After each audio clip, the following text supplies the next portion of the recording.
So I've wanted to make some videos for a little while talking about my past with reselling, how I got into it, why I got into it, and what I've learned and where I've gone with it and where I plan on going in the future with it. And honestly, like it's been a lot of years. I think now it's been about 9 years. Yeah, just about 9 years I've been reselling online different things. And I've done a lot and I've learned a lot. And I think that if I can make some videos talking about my journey, especially why I started doing it, I think people can get something out of it. So I'm probably gonna make a bunch of these videos. It's just gonna be me sitting here talking and rambling about my past and stories. If you want to listen to it, great. Hang out, listen to it. If you don't, then this isn't video isn't for you.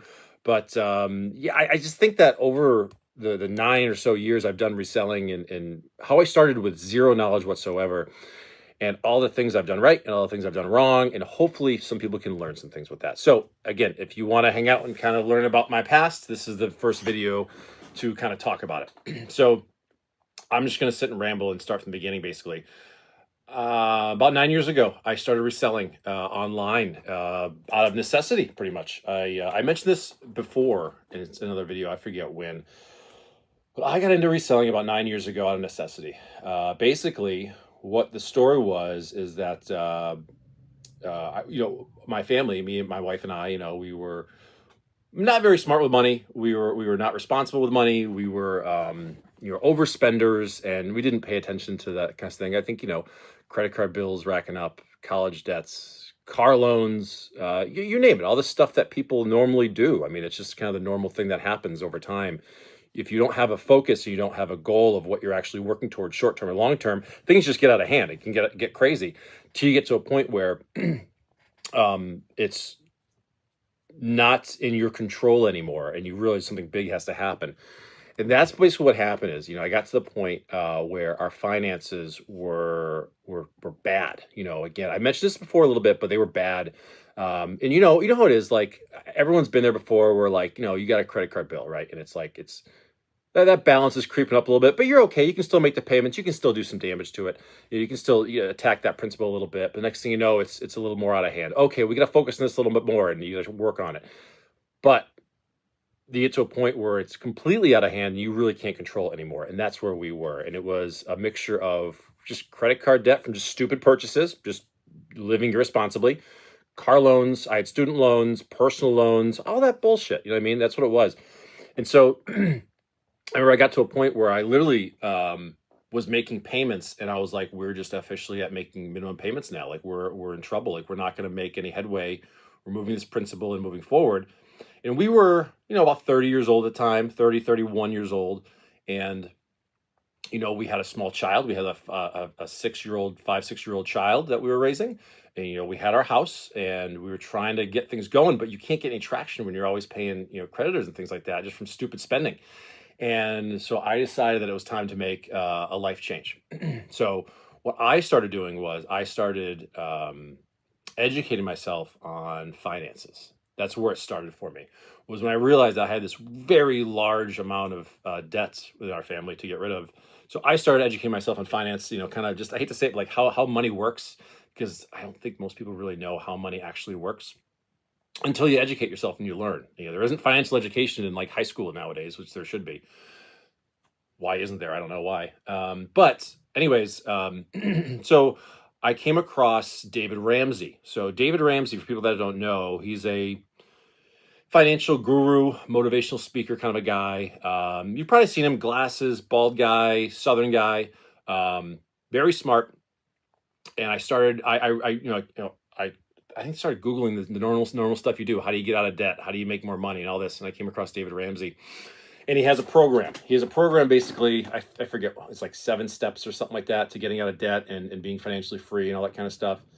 And I forget the exact steps of all of it, but it was basically like get $1,000 emergency fund, and then like pay off all your debts except for the house.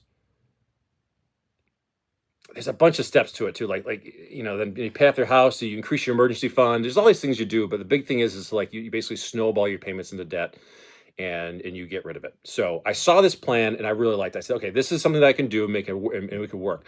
So after I had a conversation with my wife, and she agreed, she's like, yeah, we need to do something. So the cool thing is the most important thing was we were both on the same page. We both agreed that we need to make some changes to make this happen. So what we did was, this is even before I started reselling. I knew that we had to make a change of our behavior, so we did.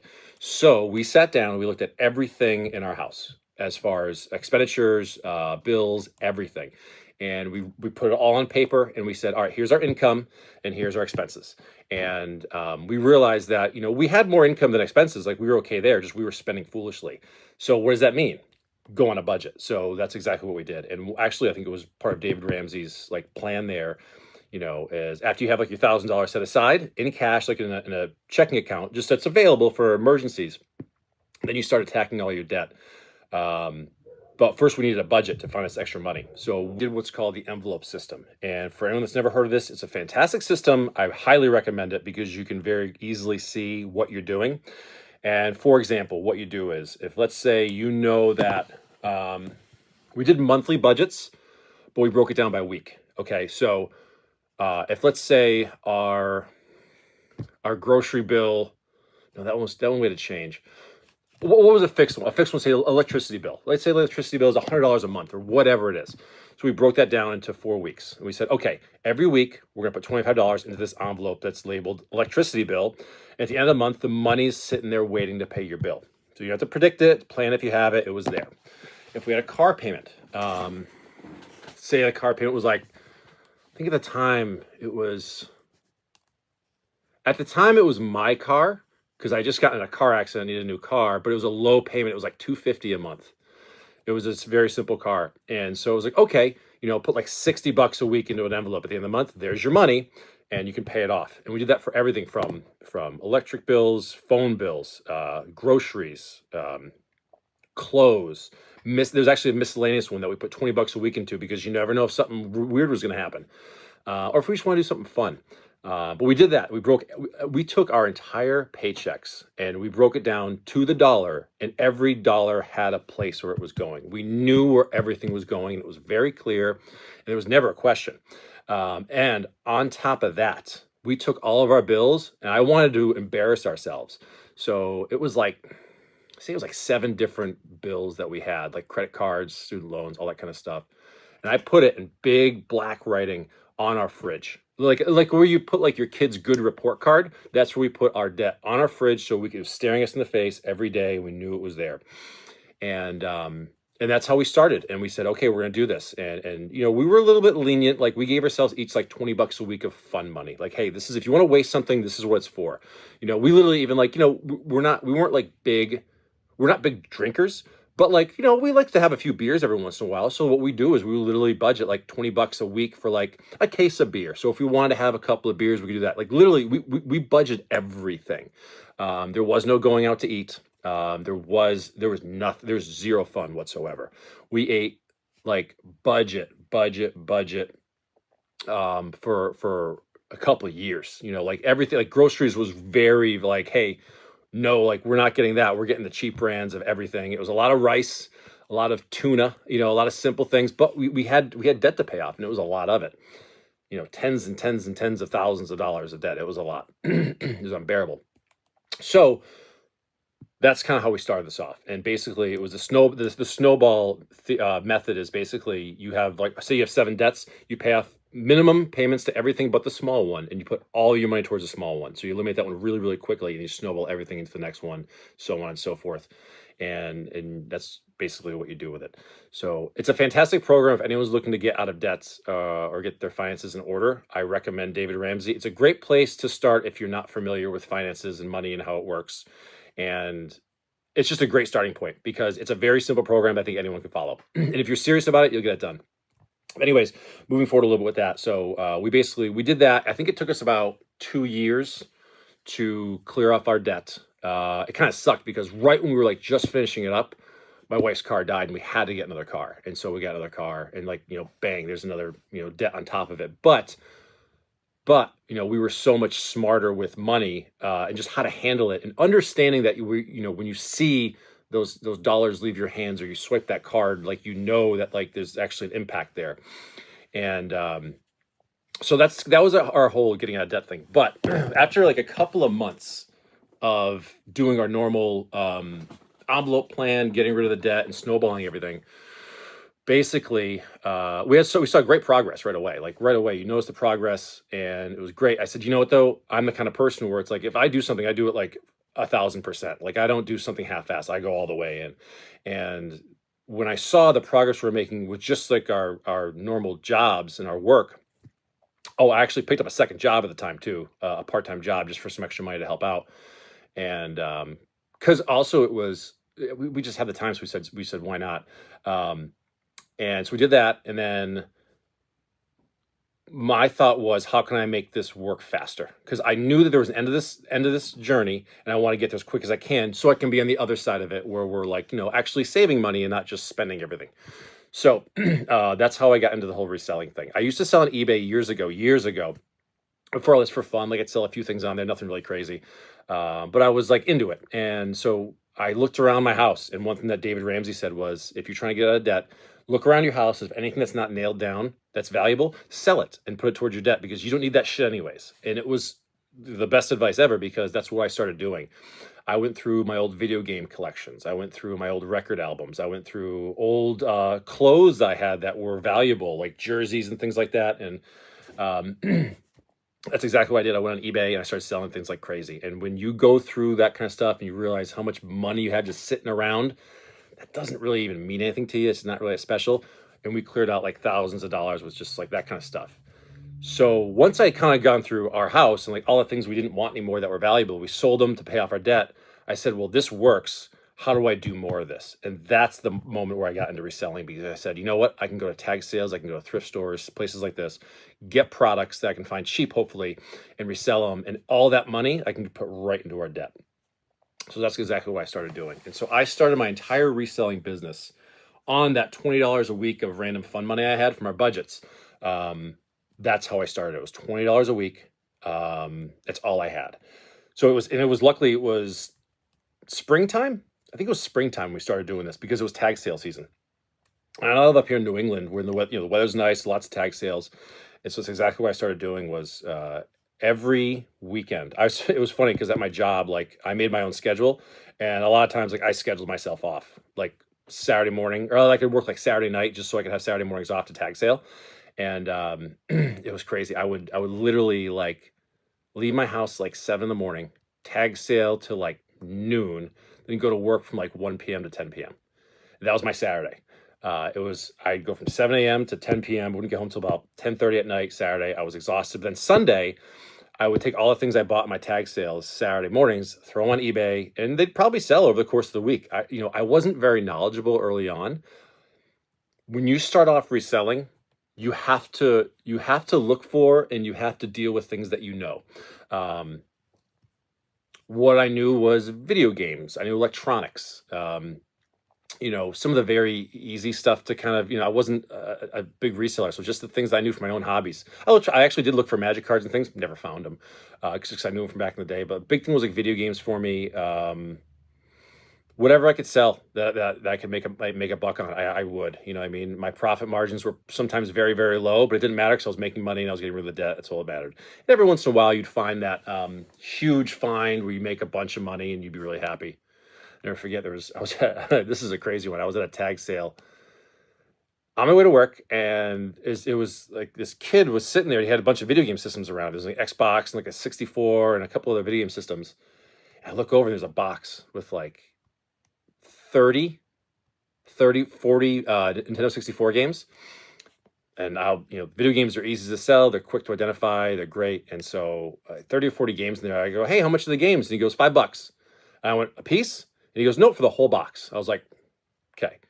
So I said, done. And it was huge. It was like Mario Karts, and it was Zeldas, and it was, GoldenEye. All those Nintendo 64 games that were valuable, it was loaded with them. It was easily like $1,000 find. Easily. And this was pretty early in my reselling career, like within the first 6 months, if I were to guess. So I was pretty new to it. So that was my first ever like big find. Spent $5. Value was over 1,000 after fees and shipping. I don't know, maybe what I get, maybe 6, 7, 800 bucks, whatever it was. I have no idea.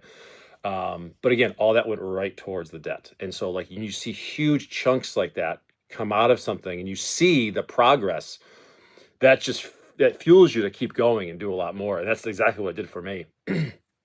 And so that's how my first probably year of reselling was.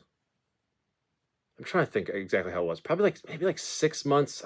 My time frames are terrible. I know it's bad, but like maybe 6 months into into the debt thing, I got into the reselling.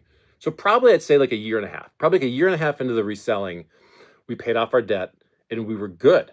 And so we were at a point where we're like, oh shit, like we don't have this debt anymore. Now our money's in control.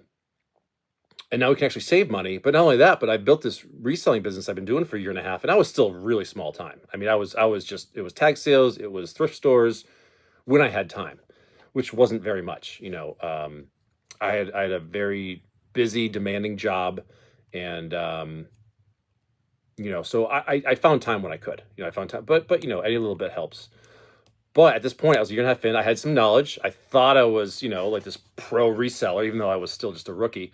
But now all of a sudden, I had this extra money that was like, oh, like I don't have to. I actually don't have to pay this off the debt. Like this is ours. Then we can actually sit there and figure out like what we're actually doing and what our plan was. And that was such a huge turning point, because it's a situation I think that a lot of people aren't familiar with when you're not worried about paying off your bill, but you're like, oh, like we have money left over. Well, what do we do with it? And we started doing some things. We started doing some things for our house. We started doing some upgrades, some things for us personally. We started treating ourselves a little bit more, like, hey, like we can actually, let's go out to dinner this week, like, because that is a treat. Like, let's face it, especially in today's day and age, like going out to dinner, it's expensive. It's crazy like what a goddamn cheeseburger costs you nowadays. Like it's nuts. Anyways, but we got to that point and it was just such a sigh of relief in a different world for us. And that's, no, I didn't get into magic yet. It was a few years later. That's when I really decided to take this to the next level as far as reselling goes, because now all of a sudden I didn't have all these, these payments to make, wasn't required to make them. So all this extra money that I was getting from my reselling business was just profit I could just take. So I started doing the smart thing for it, which is I just kept putting it back into the business. So I think at this point, I would take some of it out for us to enjoy, to save, but a lot of it stayed in the business because I want to keep building this business because I was in love with reselling. When you find those cool things, it doesn't even have to be the valuable things, but when you find those cool things out in the wild that maybe you can either sell or keep or whatever, it's a very, very unique, very cool feeling. And so I absolutely fell in love with it. And so I started wanting to push the business more and more because I had some capital now. Before, again, I ran it on $20 a week. That's all I had. So, I mean, in a month, that's $80 you can put in your business. That's like nothing. It really is like nothing. So you have to bank on, reselling and getting good profits to put it in there. But now I could. So, then I started taking the time to learn more and expanding. And I think that's about the time I was doing eBay and I was doing Mercari and like Facebook. I do local Facebook, things like that. But now is when I got into Amazon, and this was a pretty big game changer. It really was for me in my reselling career, and this is where I think, again, I think this is important for people to understand that if you want to try, if you want to go a different path, you have to really try different things. And this is, for me, was a big challenge because I was used to the simple eBay. You take some pictures, you make a listing, you send it off, whatever. Amazon FBA, fulfillment by Amazon, was a whole different ball game for reselling for me. There's a lot of very simple processes. But you have to learn them all. You have to learn the entire system, the entire ecosystem of Amazon, and how everything worked. But over a couple of months or so, I learned how to, properly source product for Amazon and how to properly ship it in, how to inventory it, how to price it. And it was a complete game changer when I realized the volume I could do on a website like Amazon, especially through Amazon FBA. For those that don't know, Amazon FBA, fulfillment by Amazon, is basically meaning that like if you have products, you ship them to the Amazon warehouses, they store them in their warehouses, and then you list it. Once it sells, Amazon will get the product, they'll pack it, they'll ship it, they'll handle all the customer service, they'll handle everything. They take a decent little fee. I think it was like a 15% fee or 18% fee, whatever it was. But when you consider the volume you do on Amazon versus like an eBay, it doesn't matter. The fees don't matter whatsoever. They really don't. And that's when I really started that's when my business really started to move forward. And the very first thing I got really big into with Amazon was books. And again, this is like 8 years ago, 7, 8 years ago, I want to say, probably 8 years ago. And why books? Because let me back up. When you're doing something like this and you're finding it's successful, it's working well, and you love it, you're going to want to learn more. So I was every day, if I was listing things or packing things or cleaning products for listing on eBay, I had YouTube videos going. I had I'm listening to whoever I can, as far as like the Dave Ramseys, the Tim Robbins. I found a lot of other resellers on YouTube that have YouTube channels about their reselling journeys, and I just started following them and watching them like crazy, because these are people that have been doing this for years, and I'm new. I got to learn this. So I really spent a lot of time learning. It was just educating myself and learning about different products and different product lines. Sure, I knew about video games, and I'm trying to think what other big things I used to sell. Tools. I was always big on tools, because Snap-on tools, Matco tools are the best. You find those at tag sales, it's easy money. But my goal was like every week to learn a new category. All right, well, this week I'm going to learn about shoes. I don't know shit about shoes, but I'm going to learn about shoes. So when I see them at tag sales or thrift stores, I can buy these shoes and sell them. I learned about like suits. So I was selling suits for a while. That was great. Anything you think of like that you can find or try, like that's what you have to do. And you have to take the chance to screw it up. So anyways, when I got into Amazon, I had saw some YouTubers, some resellers doing book sales on Amazon. And I realized books on Amazon were fantastic. I mean, it was originally just a bookstore. That's what Amazon was originally. And I could basically buy books for like 50 cents to $1 at a thrift store, sometimes selling for 10, 20, 50, $200 on Amazon. It was crazy. And so that opened up a whole new world for me. So I would go into a thrift store and, if the people that know the Amazon selling app or like the Bluetooth scanners, I would scan every book in the store. I walk out with a shopping cart full of books. It was like I was my own goddamn librarian. It was crazy. And that was huge, because I could go in and then you send like 50 books, 100 books at a time at Amazon, and all the inventory sits there. And when it sells, and otherwise just sits there, and it takes a little bit of time. But when every other day you're sending in 50 books, 50 books, 50 books. I mean, I had thousands of books on Amazon. This is just privately sourced, from tag sales, thrift stores.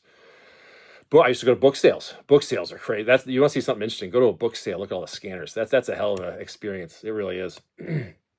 But yeah, Amazon book sales is what got me into reselling really big, because I could do some serious volume. It didn't take a lot of capital. That's the best thing too. I could go to a thrift store, buy 50 books for $50.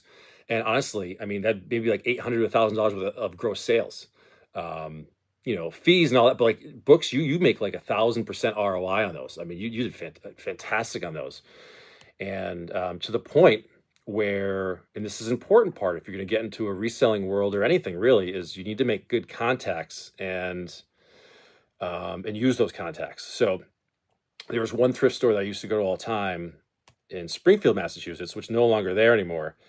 It was a Goodwill, and I got to know the manager. Because he would always see me like do these books. So we got to talking, like he was a nice guy. And I was like, yeah, I sell these on Amazon, whatever. And he goes, dude, and he was right near like this Goodwill was right near a college.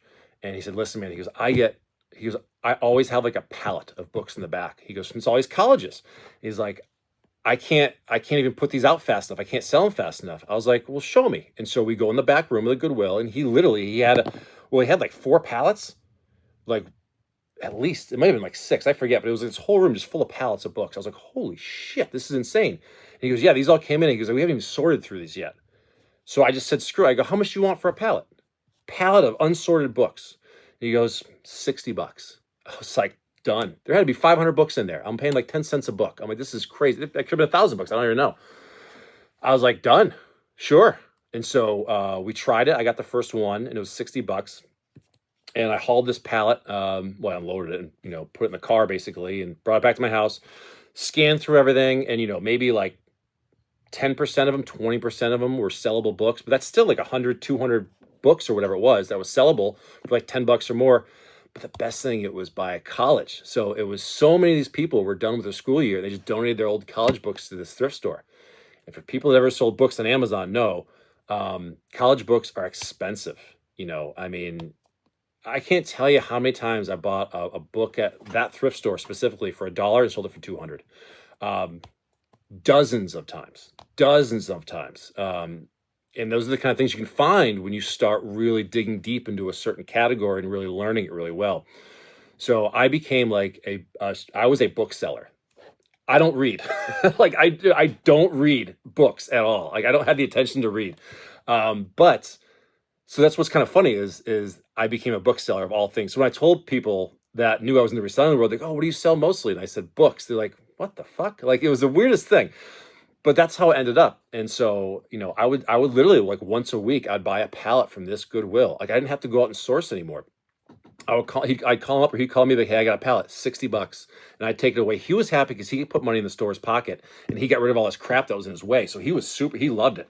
And we had a great relationship for probably a year, where I just did books, and it was nuts. I always had like a pallet of books in my garage. My wife was like, what? It's actually kind of funny because my wife loves reading. We have our own library in the house just because she loves to read. And so she loved it. Like she might find a couple books she liked or whatever. But, and then, I would take all the extra books. I'd sell them at my tag sales for like a quarter a piece and they would be gone. So it worked out I would make a profit on those ones. It only cost me like 10 cents a book. So it was like all profit. It was great. But yeah, the book selling was a huge, huge change for my business. Um, and that lasted a few years. I mean, I sold everything. I always went to thrift stores and tag sales, but the book thing was my main thing. I went to book sales all the time. I would travel an hour and a half just to go to a book sale, and clean up, and it was crazy what you could do with those. So yeah, that was a few years of my time. This video is probably about 30 minutes. I'll probably end this part here. Again, I'm just starting to scratch the surface, but I think this would be kind of fun, kind of a little series if people want to hear about my past and how I started. Because it's kind of a long journey, and I think it's cool because it'll eventually get to where I am now. But it was a lot of years of reselling, and it's funny the things that you get into. It's funny the things that you end up selling and that you never thought you'd get into. I'll tell you there's some things I sold. Yeah,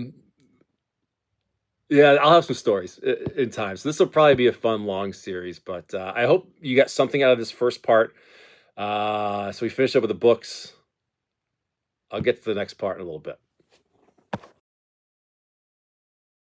All right, so this is kind of part 2 for my reselling story because I thought it would be kind of a cool thing to kind of let everyone know where I started and the journey I'm on and where it's gone, where it's been, and where I plan on be going in the future. So the last one kind of video of quick summary was just basically why I got into reselling, how I got into it, and some things I started researching. And basically, at this point, I am an Amazon bookseller.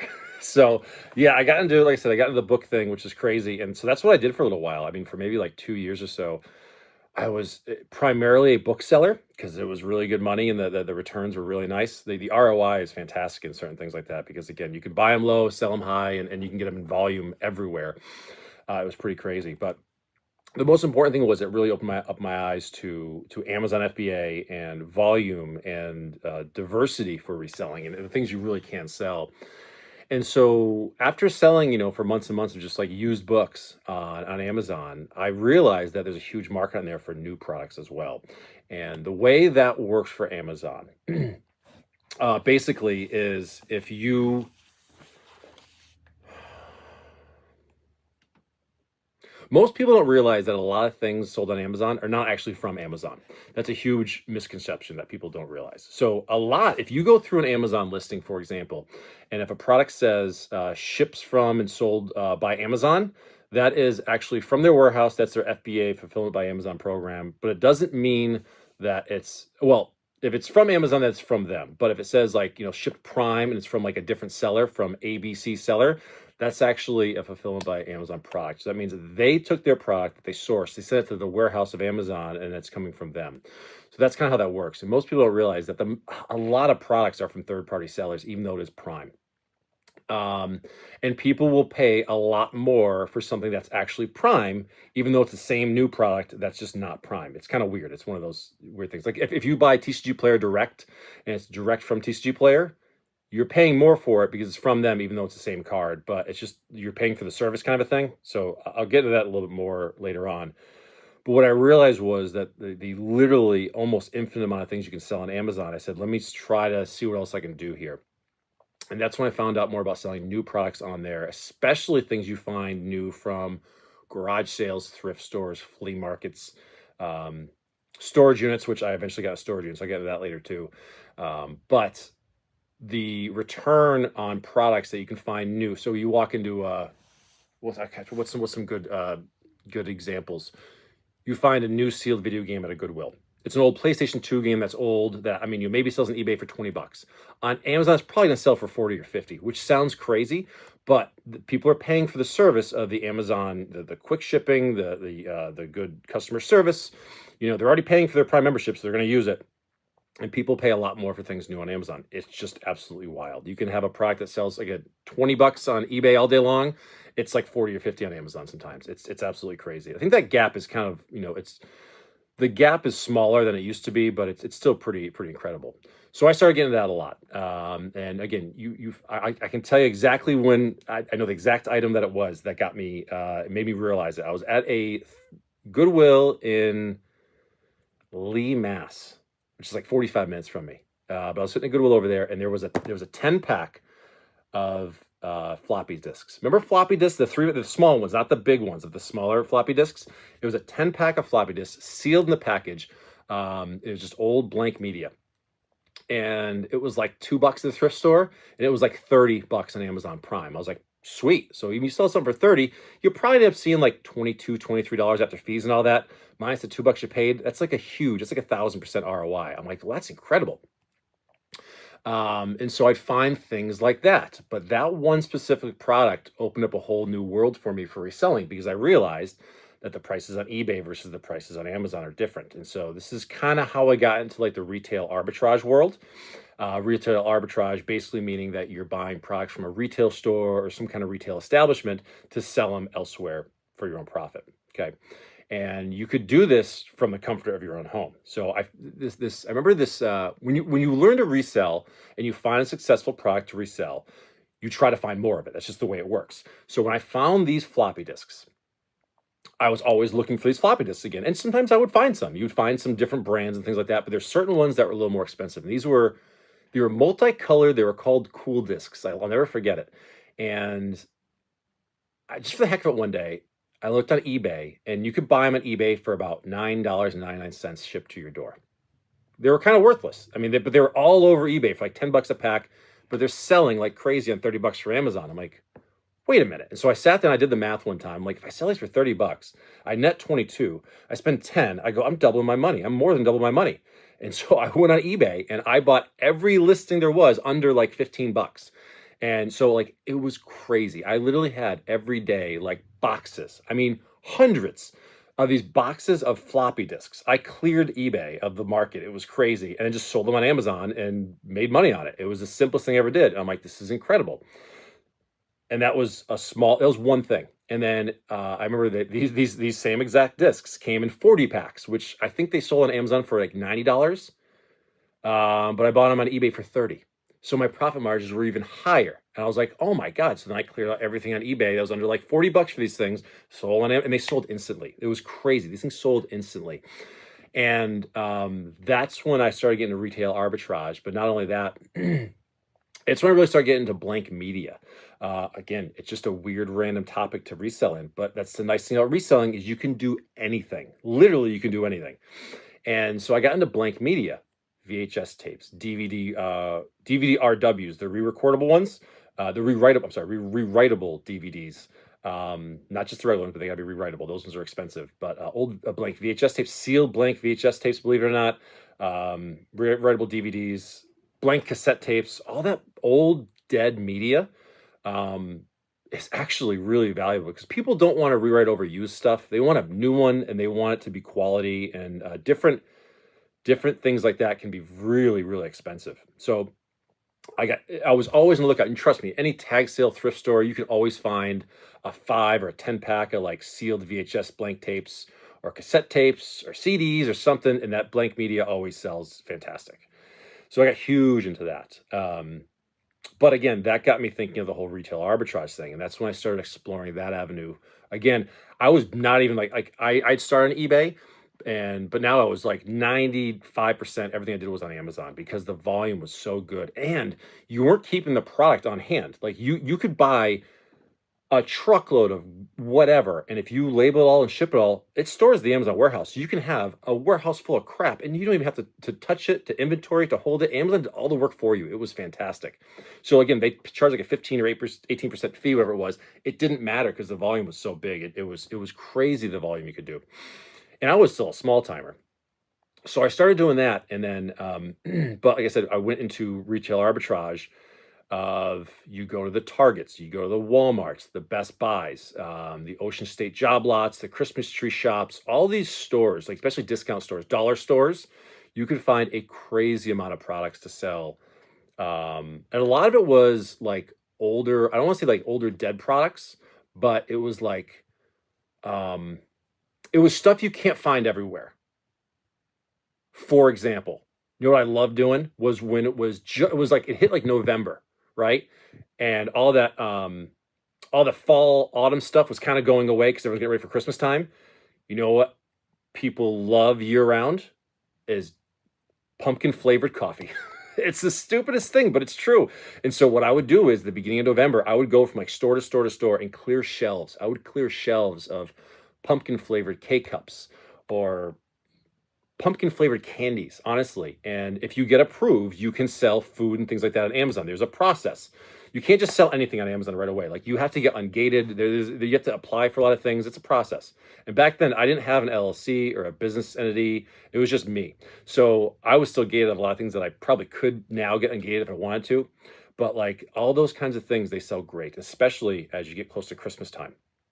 Um, so I used to go to stores all the time. Clearance aisles of like a Walmart was a gold mine. I mean, there's so many things new in a package, clearance at Walmart because that store doesn't want to sell them anymore. Doesn't mean that someone across the country doesn't want them. And the best thing was is I live in New England, so we're seasonal. In New England, you get winter, summer, spring, fall. You get all four seasons. And so maybe it's summer here.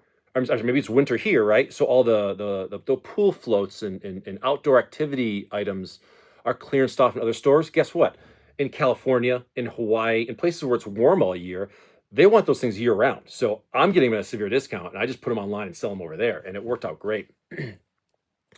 And so again, it's all those little things that you slowly figure out over time. But the important thing is you have to try it out. You have to be willing to buy a product, knowing that this might be a $20 lesson or a $100 lesson or whatever. You're going to figure it out, but you're going to try it.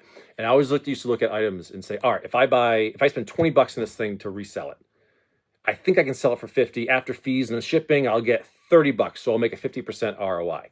That's pretty good. The goal in reselling was always 100%. The goal was always a double, but I would take a 50% or less if you can move it quick. And I always said, worst case scenario, if I can break even, then that's fine. I'll learn a lesson and I'll learn something. I'll move on. And I used to do that all the time. Like I'd see something random at a tag sale. I'd be like, I don't know what this is, but it's $1. Fuck it. I'll take a chance for $1. What am I losing? $1? Who gives a shit? And I would try it and I'd learn something. And I can't tell you how many times $1 purchase I'd learn a new category or have a $100 profit item or whatever. But you have to test that a lot. So around that time, a lot of retail arbitrage too. As I was saying, like you get to like the fall time with like these, the flavored candies or whatever I'd sell. I learned about Christmas time with Amazon. And if anyone's ever been an Amazon FBA seller, and if you're a big seller or even if you're a seller, you realize that Christmas time on Amazon is just nuts. You can easily do 50% of your yearly sales in 2 months between November and December with Christmas on Amazon. Everything sells. If you list shit on Amazon and you have it there for Christmas time, especially toys, it will sell. It's just gone. It doesn't matter what it is. And so a huge, like a honey hole I used to have I'm not sure if it's a nationwide chain, Ocean State job lots. It's like a discount store, but they're huge and they have all sorts of crazy stuff and everything from like clothes to toys to rugs and office equipment, food, everything, and beauty products. And one time I was in there, they have a huge toy section. It's like 3 or 4 aisles, double-sided aisles of toys. But it's like crappy toys, like it's not the new stuff. It's not video games. But you know what they had? They had like an aisle of like puzzles. Everyone was $5. These 200, 500 count, 1,000 count puzzles. And for one day, just for the hell of it, bust out the old Amazon scanner on my phone. I started scanning these puzzles. And I mean, it was just crazy what was available. And everything was $5. And a lot of these puzzles sell on Amazon for $20, 25, $30 a piece. And there wouldn't be one of each one. There'd be 50 of them. There's like a whole show. Like there'd be one that's like, okay, this puzzle's $5. I can sell it for $25 after fees. I'll see 18. So I'm like almost, I'm more than tripling my money. I'm like, so I would buy 50 puzzles off the shelf. One time I walked out with like 6 carriages in Ocean State. They looked at me like I was crazy. Like I think one actually said they're like, is this like donating for a charity or something like that? And no, they said something like they go, are these all Christmas presents? Because it was around Christmas time. And I go, they sure are. It wasn't a lie. It just wasn't it wasn't for me, but they were all Christmas presents. And so I would send in just hundreds and hundreds and hundreds of these puzzles. And there's probably like 8 Ocean States within like an hour of me. And so I would clear them out. I would literally go there and I would clear them out. And it was nuts. I mean, there'd be some puzzles, literally, I'd have like 500 copies of it on Amazon and they would all sell in like a month. It was absolutely insane. And again, this is just simple retail arbitrage. This was just one store. Their toy section was incredible. I used to just do that. I mean, it was in Ocean State every day. I even talked to the managers like, hey, when you get more of these in, when you get more of these in. And I try to make those contacts. And I could have just made a living just doing that. And what's funny is for those that know how pricing works on Amazon, if multiple people have the same product, sometimes you have a race to the bottom. It happens with Magic the Gathering, right? If everyone's trying to sell Innistrad Remastered collector boxes and everyone wants to get rid of them, you're going to move it down a little bit until yours sell quick and you get rid of it. And that would happen sometimes, I noticed, with products, because I did a lot of selling from Ocean State job lots. And I could tell that there was like 2 people that were doing the exact same thing I was, because they had the exact same products all across the board, same prices and different volumes. I think I was definitely the higher volume. Like I'd have 50 something, they'd have like 4, So if they had 4, I wouldn't try to beat them. I'd let their 4 sell out. Then I controlled the market. So it was like, if they were selling it for $20 and after their 4, I was the only one of them left, I'd put mine at $30. And then once their 4 sold at 20, mine would sell for 30, and I would just do that across the board. And so that was like a long time. I just did that. I probably had like 3 years of Christmases just killing it with that kind of stuff. And it was nuts. I mean, again, you can go to the Walmart. I can't tell how many times I went to a Walmart's and they would have whatever toy, whatever it was. But like at Walmart, it was priced at this, but Amazon, it was twice as much.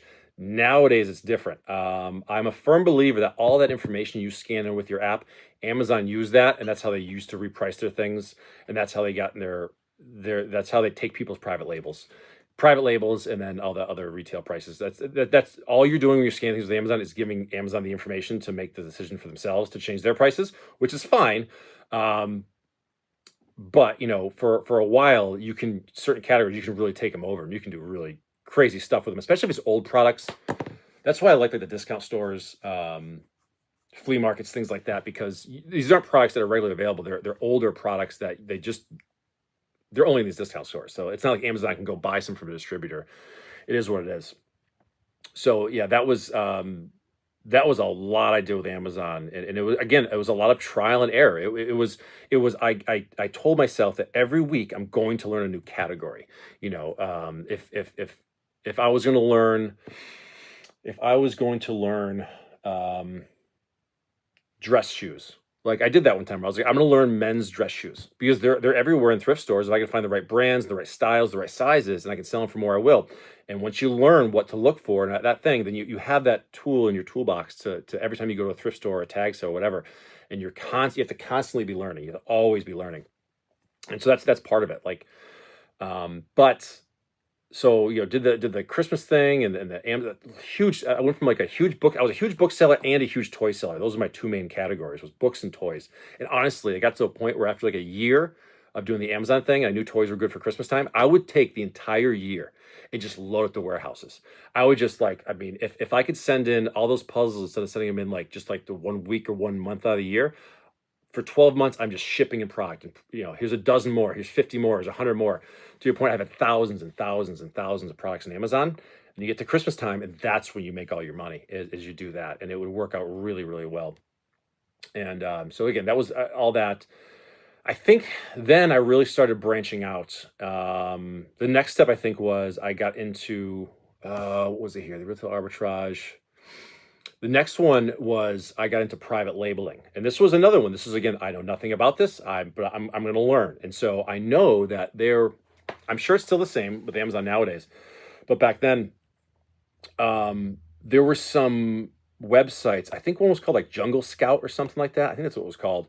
But basically, it was like a service you pay for. And what you can do is it will give you sales data, sales volume, velocity, everything, pricing, profit margins for products. So let's say I scan a product, whatever it is, and I put it into this system, this database. It'll tell me like everything about this product, how quick it sells, how many units sell per day, how many sellers are on it, everything you need.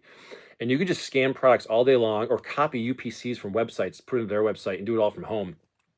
And you can find all these different things that you can source and then sell on there. And so I use that information to start doing private labeling.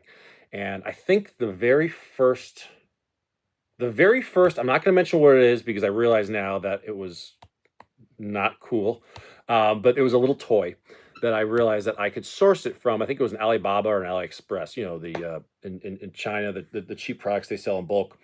And I realized that you could buy these products cheap over there, rebrand it in America, which is what everyone does anyways. That's what all this crap is made from anyways, and sell it for a higher price. So literally I'd buy something for like 15 cents, sell it for $8. It was crazy. The problem with some of this was there's a lot of competition because there's a lot of people do it. There's tens and tens of thousands of people doing the same thing, honestly looking for the same Chinese-made crap and selling it for a lot of money here on Amazon FBA. That's just what was going on. That's what's going on today. And so I think at the highest point, so say like I had that one toy and like I wouldn't sell a lot. Maybe I'd sell like 5 a day. But if I was making like $5 profit on each one, I mean, I was making $25 a day profit just on that one thing. So I thought about, okay, like let me add one more thing to this. And so I add, another product to that roster and another one. I think at one point I had like 12 different private label products I had that were, they'd come in, they'd ship in from AliExpress. I put a label on them and I send it in. And that's all I did. It was zero work. And to the point where I think it was like 10 or 12 items and I was making probably a couple $100 a day in profit just from those. And this was going on for months, several months. And it was going really well. And all I kept thinking was like, I'm just going to keep building this portfolio of items and just keep doing it because it's working great. So that it was a great thing. However, this is probably one of my very first like hard learning experiences for what not to do. And what I found out is several of these products were they were trademarked, they were copyrighted, and I was infringing on their intellectual property. So when I got my first IP warning from Amazon, which is a big thing. Like if you're selling on Amazon, you get an IP infringement warning. That's a major problem. I forget what the equivalent for eBay is, but there's something with eBay, like it's like some kind of strike or some kind of warning you get where it's like, it's a major warning. It's like, if you do this twice, like you're off the platform for life. And I was like, oh shit. And so I was like, okay, no problem. I deleted the product. I think I maybe had like 100 left at the warehouse and I just destroyed them. I'm like, I'm not going to try to resell them. Like it was stupid. And so I was just like, okay, didn't do my due diligence, whatever, fine. And so, I think I briefly looked into the other products I had and I thought everything was okay. So I'm like, all right, I'm fine. And it was like a couple months later, I get an email from some company. I forget the name of them now, but basically this company was like, hey, you need to remove this product from Amazon. This is our product and you don't have the right to sell this, or we're going to take legal action on you like right away. And of course, again, at this point, back up, I was making enough. I didn't have any debt anymore. I said, me and my wife, we didn't have any debt anymore. And so all this extra money I was making from my business was just extra. And I got to a point about a year after that where there were some things not going really well at my job. I didn't like the politics. I didn't like a lot of things happening with the company. And I was getting really stressed out. And at the same time, I was making a lot of money with my reselling business. And I looked at my wife, I said, I'm hating my job right now. And I said, and I don't need to do this. I said, I make more money working from home. She goes, well, then do it. She was totally supportive about it. She was, I mean, a little pushback, but not, a little pushback. But ultimately, she's like, go for it, go for it. And so at this point, I just stepped down. I was working part-time, like 20 hours a week. Honestly, just for the fun of it, because I still did like the people I worked with and all that, but it wasn't like for the money. But I'd make a few $100 a week at my job, and I'd do this. But anyways, where was I going with that? The private label stuff. Oh, and so the majority of my income was from reselling, and the majority was from Amazon. And so I put a lot of eggs. I was still selling on eBay, a little bit on Mercari, other little things, but like 95% of it, 90% of it was Amazon. So that was the majority of my income. And I got this IP infringement warning. Then I had this company email me saying like, hey, like you need to like cease and desist immediately. And I was like, oh shit. Okay. So I did that. And then I freaked out. Honestly, so here's what happens when you don't do your research and you don't know what you're doing and you think you know what you're doing, is you panic, you get scared, and you make bad decisions. The bad decisions, first of all, was the fact that I was selling these products I shouldn't have been selling. Two was that I built this portfolio of all these products that I was selling, but I didn't know what was good, what I should be selling, and what was infringement. So I stopped it all. I deleted all the private label stuff, destroyed all the. I literally just you have an option with inventory in Amazon. You can have it sent back to you, or you can just have it destroyed. And it was cheaper to have it destroyed because what am I gonna do? Sell it on some other platform and get risk of infringement there. So I said, screw it. I destroyed everything. Probably lost like $1,000 worth of inventory, whatever. But I was like, it cleared my mind. I'm like, okay. I go, let me slow this down a little bit. I was trying to go too hard, too fast, and I wasn't doing my due diligence. Again, I wasn't a business entity, didn't have an LLC. So if someone want to come after me, they'd be coming after me, not the business. The nice thing with an LLC is like they can only come after my business. That's it. So I removed all that, and I was trying to. That put me in almost like a depression because I was like making a lot of money. I was doing really well, but I wasn't doing it the right way. And unbeknownst to me, I wasn't trying to screw anybody. It was just I was doing things wrong. And so I had to kind of reset. So my income went from like here to here pretty quick. So I kind of had to restart my business and kind of like restart what I was doing and which direction I was going. Kept with the Amazon book things, kept building in other avenues, got more into eBay. I realized that I shouldn't be throwing all my eggs in one basket. And I was like, all right, like I can't just rely everything on Amazon. I want to go more like 50-50. And so I kept like the new products from stores going into Amazon. That was all great. I kept mostly new stuff and books there. And then all the other cool stuff I'd find from like thrift stores and, whatever I would do on eBay and things like that. And that's actually around the time where I got into storage units. It was another new thing for me. And I really was terrified getting into it because it's a whole unknown world. But let me tell you something. It was absolutely the best thing I ever did. What was the videos at 25 minutes?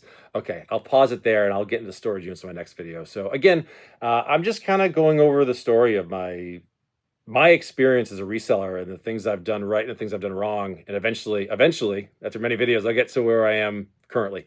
But yeah, next video, we'll get into the whole storage unit thing. That was interesting. All right, so jumping into part 3 of this kind of saga or story, as you will. I think last time we left off, we were talking about Amazon and how I was basically lowering my exposure to Amazon because of some risks that I had. And basically, I started getting to storage units. So this is kind of like a random thing that I started getting into, but I've always wanted to when I was reselling, because, when you're doing that, you're going to the thrift stores, the garage sales, the Facebook marketplaces, places like that, and you're looking for products to sell and source and all that. And I've always wanted to do storage units. Yes, I've watched that show, Storage Wars. Is that where I got the idea? Kind of, but I knew that's not what it would be like, obviously, and it's not. So for anybody that's thinking about storage units being like a TV show, trust me, it's not. And I knew that going into it, but I always want to try it. So I decided to give it a try, and it was something that I really got into a lot over like a couple of years. So basically, there's a website called storagetreasures.com. That's what I used. So that's a website for finding online storage unit auctions anywhere like in the country. And what's cool is you can like basically filter it to like locally near you. And so that's what I used to do. And so you can go on that website, you can look at pictures of the units, you can look at basically all the information right there and make your bids and purchases online. And basically the way storage units work, once you purchase them, you are the official owner for 72 hours. You have to clear it out, you have to sweep it clean, and there's a $100 deposit. I haven't done storage units in probably 5 years, so that's what it was 5 years ago.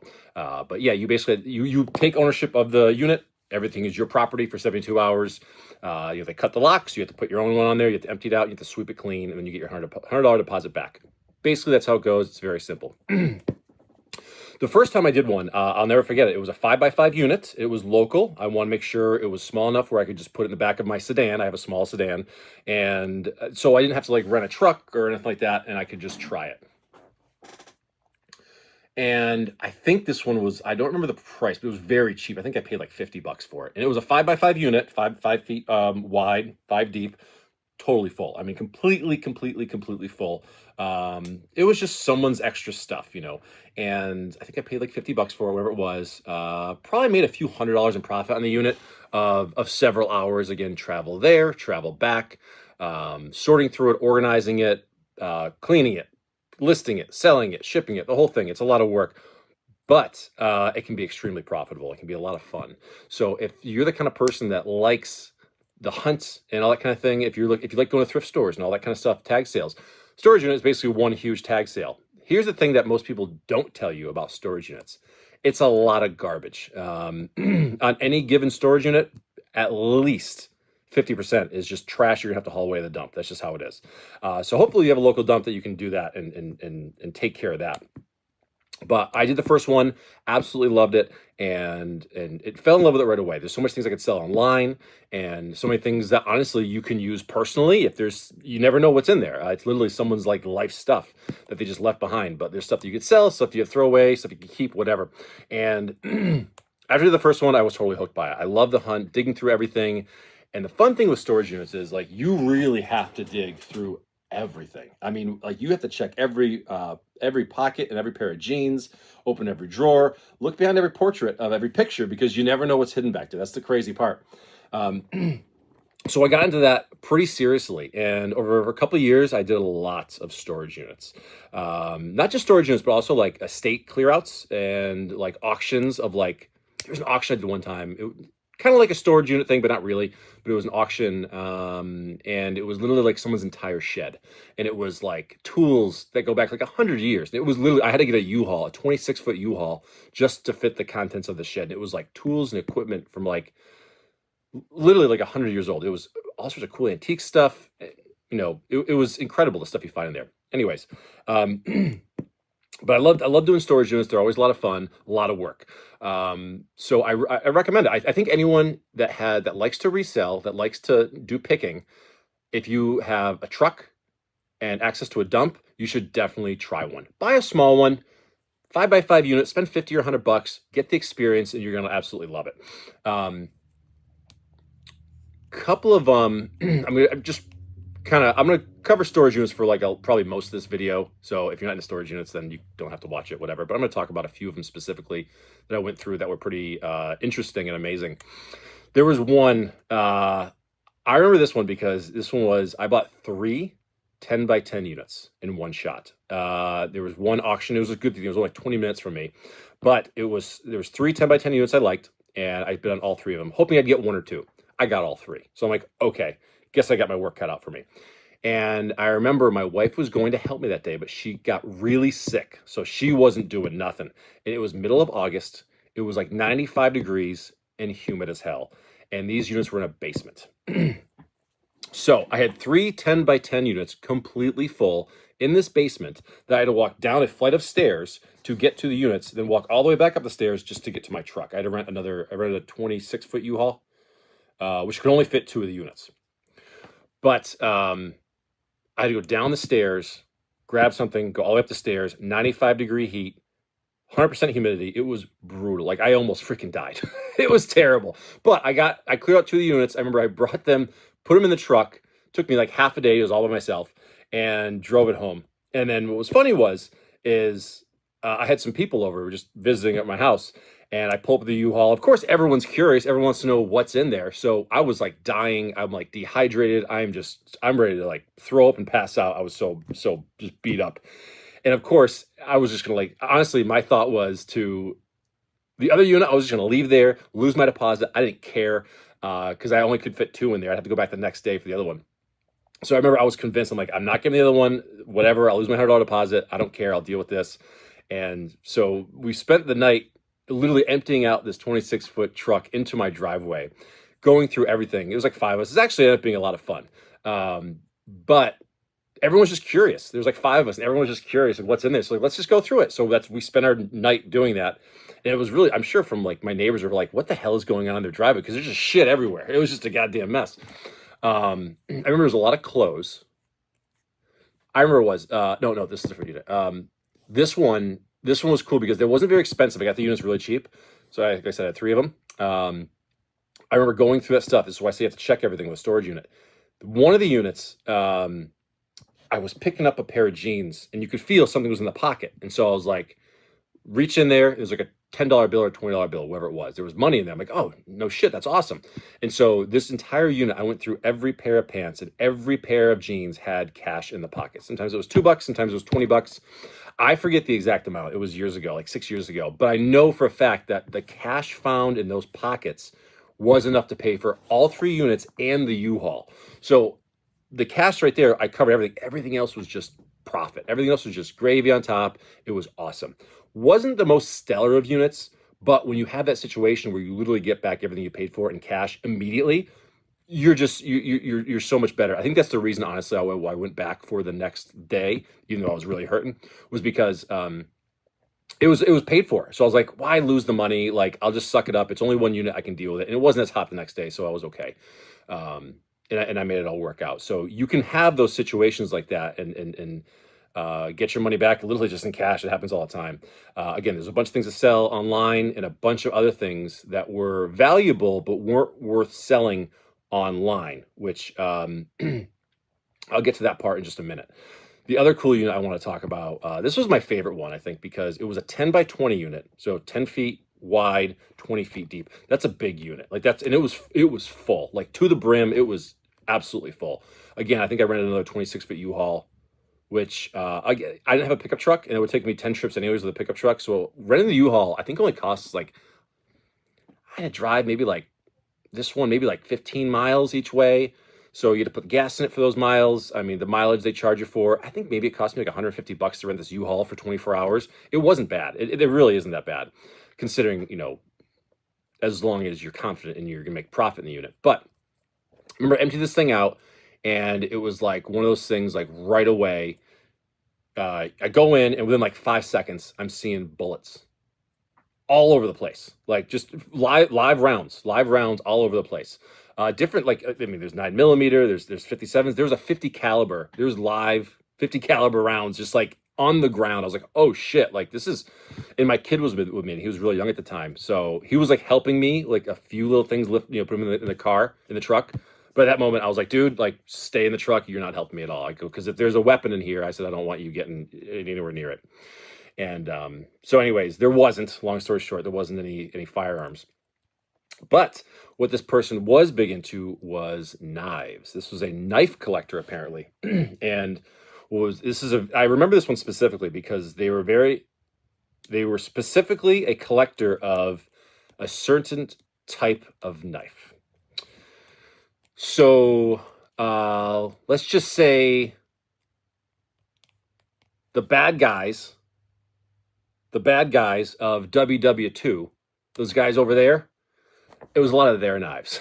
It had the symbol and everything. And I was like, oh shit.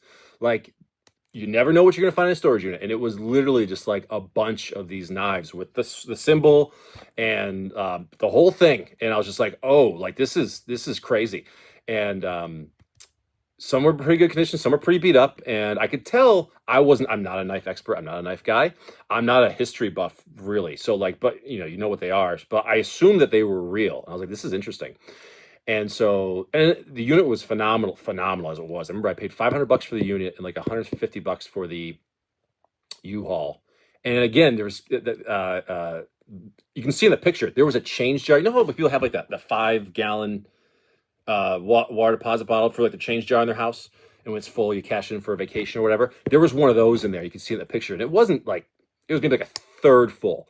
But I was like, that's probably a couple $100 right there, just in change, which it was. I think it was a few $100 just in change, which again, that's always sweet getting cash like that.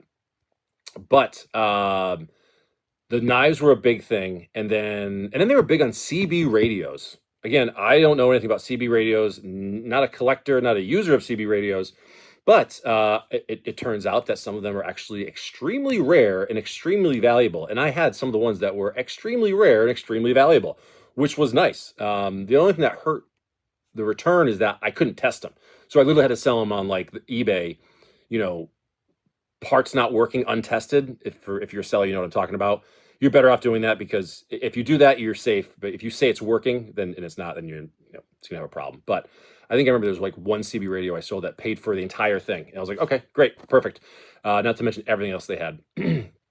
But those were fantastic. There's old concert T-shirts, not the crazy ones, not like the Motley Crues of the '80s, but there was a lot of cool stuff like that sold for good money. It was an incredible unit. Definitely my best one ever. I think that I spent like $600 on with the U-Haul. Probably easily cleared like $5,000 profit. It was a phenomenal unit, but it took me a couple months to go through and sell. Like, it was so much stuff. But the knives, I want to touch on this really quick, because you can't sell that. It's illegal to sell those things. So I didn't sell it. I don't have them anymore, but I didn't sell it. Let's just say that. But luckily, I knew somebody that knows a guy that could authenticate it. And it was authenticated. They were authenticated. And because I didn't have an avenue to sell this, because you literally can't sell those things. It's literally, I'm pretty sure it's illegal. But they're not in my possession anymore. Let's just say that. But they were very nice knives. And so and it was funny because it was kind of one of those, it was a major piece of like history. And it was like, that'd be kind of a cool thing it's a piece of history, but at the same time, it's like, I don't know if I want to have that in my house. I don't. So either way, those are gone. But the next part about this that I really wanted to get into was when you're a reseller. So when you're a reseller, your job is to buy something and then sell it for more. It's that simple. And so when you have a situation like, okay, let's say you go to a garage sale and you buy, and there's a Super Nintendo there with 2 controllers and the power cords and Super Mario World. Pretty standard. You're probably going to sell that just the way it is. It's one thing, right? Pretty straightforward. Now let's say you end up with a storage unit, and it's got clothes, it's got knives, it's got furniture, it's got electronics and computers, and literally someone's entire life. Okay. Which actually, that's kind of an important part too, when I go through like Magic collections, I mentioned this before, but like when you go through Magic collections, you're trying to figure out the story of like this collection, what happened, and how it all went down. And when I did storage units, I love trying to figure out the mystery of what happened with these people's lives, honestly, because for some reason their whole life was packed up in this little room, and they chose, or for whatever reason, they didn't come and get it. Did they just move away and forget about it because they're not afford it anymore? Did they pass away? Are they gone? You know what I mean? Do they not have no family to come get it? Who knows? And so, going through the units, like, again, that's all your property now. So all the bills, all the information, that's all yours to go through. And I would thoroughly try to go through and try to figure out the story as much as I could. And because you never know what happens. You can literally, how many laptops and computers you find and tablets you find in people's storage units, and all their information is just sitting there. Like, if there was some scumbag that wanted to use it, they could. I just erased everything, then sold it, factory restored. I think that was the safest way to do it. But yeah, it's always interesting to see what the story is with that, because anyone that gets a storage unit, like, it's stuff that you don't want to throw out, that you find there's some value in it, or some sentimental value or monetary value or whatever, and either you get it or someone else does, and it's just how it is. But anyways. So what you do with these units basically is, like, what I would do is, there's so much that you could sell online. And maybe it's designer clothes, maybe it's old concert t-shirts, maybe it's CB radios, video games, CDs, DVDs, whatever it is. You try to sell online. And what you can't sell online, though, there's your next challenge, is what do you do with it? Because how many times did I go through a unit and there was a bunch of clothes, small clothes, or maybe it was like DVDs, stuff you're not going to sell online, or maybe it's like little housewares or glasswares or things like that. It's not useless, but you can't sell. It's not worth selling something online for $5. It's going to take you $10 to ship it. It's just not worth it. It doesn't make sense. So that's what I started really big on doing, my own garage sales. And this was my favorite thing ever. I had so much fun doing this because what I would do was every maybe 3 times a year. So I'd get I have 2 sheds on my property, and when they were completely full of good stuff, but not online sellable stuff, but it's maybe it's a bunch of books or that I couldn't sell on Amazon, or it's again, whatever it is, housewares and things like that, cheap tools. What I would do is every 3 months or so throughout the year, so I'd have like the spring, summer, and the fall to clear out my sheds. I would just take everything, dump it on my driveway. And I got a good long driveway, not super long, but it's a longer than average driveway. I guess it's average, whatever it is. But it's I would just fill my driveway, and it would be full of shit. It would probably be the equivalent of like 3 26-foot U-Hauls full of stuff thrown in my driveway. And if it would be like, it's one of those tag sales you hope you walk up on because it's just full of shit. And I used to have so much fun doing that because I do it for like 2 days. And the best part was, this is all leftovers from storage units. I mean, this is stuff that, like, again, you sell for $1 here, $2 there, $5 there, small stuff. But it was all good stuff. And so I would, I'd make a listing on like Facebook or whatever. Hey, I'm having a tag sale. I'd get my permit and I'd have my tag sale for 2 days. And I would have, people used to come every few months. They asked me when the next one was because they loved it. Resellers would come and stock up on things. People that from flea markets would stock up on things. Regular resellers would pop in, and I met a lot of contacts actually doing that. But what's cool was you could take all the stuff that was essentially worthless as an online seller and turn it into a lot of money. And I would do that, and it wouldn't be abnormal to say make like $1,500, $2,000 over a weekend on literally $1 here, $2 there, $5 there over the course of 2 days, because I had so much, a ridiculous amount of shit. When I say like those tools, that tools shed, that thing I got, I probably had 1,000 pieces of tools, of wrenches and sockets and screwdrivers and hammers and saws and whatever. And I literally have just like a 10-foot wide section of my driveway, just 1,000 pieces of tools. And I just little sign, every tool is $1 or something like that. You know what I mean? And someone will come grab 3 hammers. Here's $3. Hey, here's a 10 sockets I need, $10, or I'll give you a deal or whatever. And that's what I would do. And it was so much fun. And the goal wasn't to make money with this stuff. The goal was to get rid of it. Any money we made, it was just a bonus. We joked if we made enough money to buy some pizza and beer for the day, we were good. But we actually did end up doing really well in these tag sales, and they were fun. But what my favorite part about the whole tag sale is we had this ritual I did a 2-day tag sale. At the end of it, I didn't want to take 20 trips to the dump because there would still be a lot left over, but I've already gone through it for online sales. If there's some things locally I could sell on Facebook, I would do that. I'll also, at this time, somewhere around this time, I got a booth at a flea market. There's a small flea market down the road from me, which is nice. It's only about a mile away. And I think the booth cost me, it's a small booth, like 5 feet wide, as maybe 6.5 feet high, as tall as me. And it was, it wasn't huge, but it was enough where I could put some things in there. And so, I put some stuff in my flea market. I think it cost me like $65 a month or whatever. It wasn't bad. But I did pretty well with that. And then, so I'd be putting like some records and video games at the flea market booth and things like that, whatever. I'd check on it like once a week, but everything else would go to the tag sale. And once the tag sale was over, there's no point in keeping any of the stuff, even though some of it was like good clothes, good furniture, good whatever. But I had no use for it anymore. So what I did is I put everything by the road. And the nice thing is I live on a road that's kind of busy. It gets a lot of traffic. So I love the fact that like I live on a road where if you put something free by the road, it's gone. It doesn't matter what it is. It's just one of those streets where you put things by the road, it's gone. And so I would put all this stuff by the road. And I'm talking like the amount you put by the road would probably be like 5 pickup trucks worth of stuff. It's a lot. It really was. And some of it was good shit. It just didn't sell at tag sale. I put it all out there, and I put up like a Facebook posting, free curb alert. And I would sit in the driveway under the shade, crack open a beer, and just wait. And I would sit there for 2 hours just chilling, and people would just take it all away. And when it was all done, I think I had like one trip to the dump. Like that was it. It was like nothing. Like it would go away. And it was really, there was one cool moment I remember this that I will never forget was one time there's a lot of clothes because one of those units from that basement, it was just like two of them was like all clothes. It was crazy. And you sell it for like, I would sell them like a quarter a piece. Doesn't matter what it was. I don't care if it's a pair of jeans, a freaking t-shirt, a sweatshirt, quarter pair of clothes. I wanted it gone, whatever it was. And so there was so much though. There was so much left, and I had all the free stuff by the road.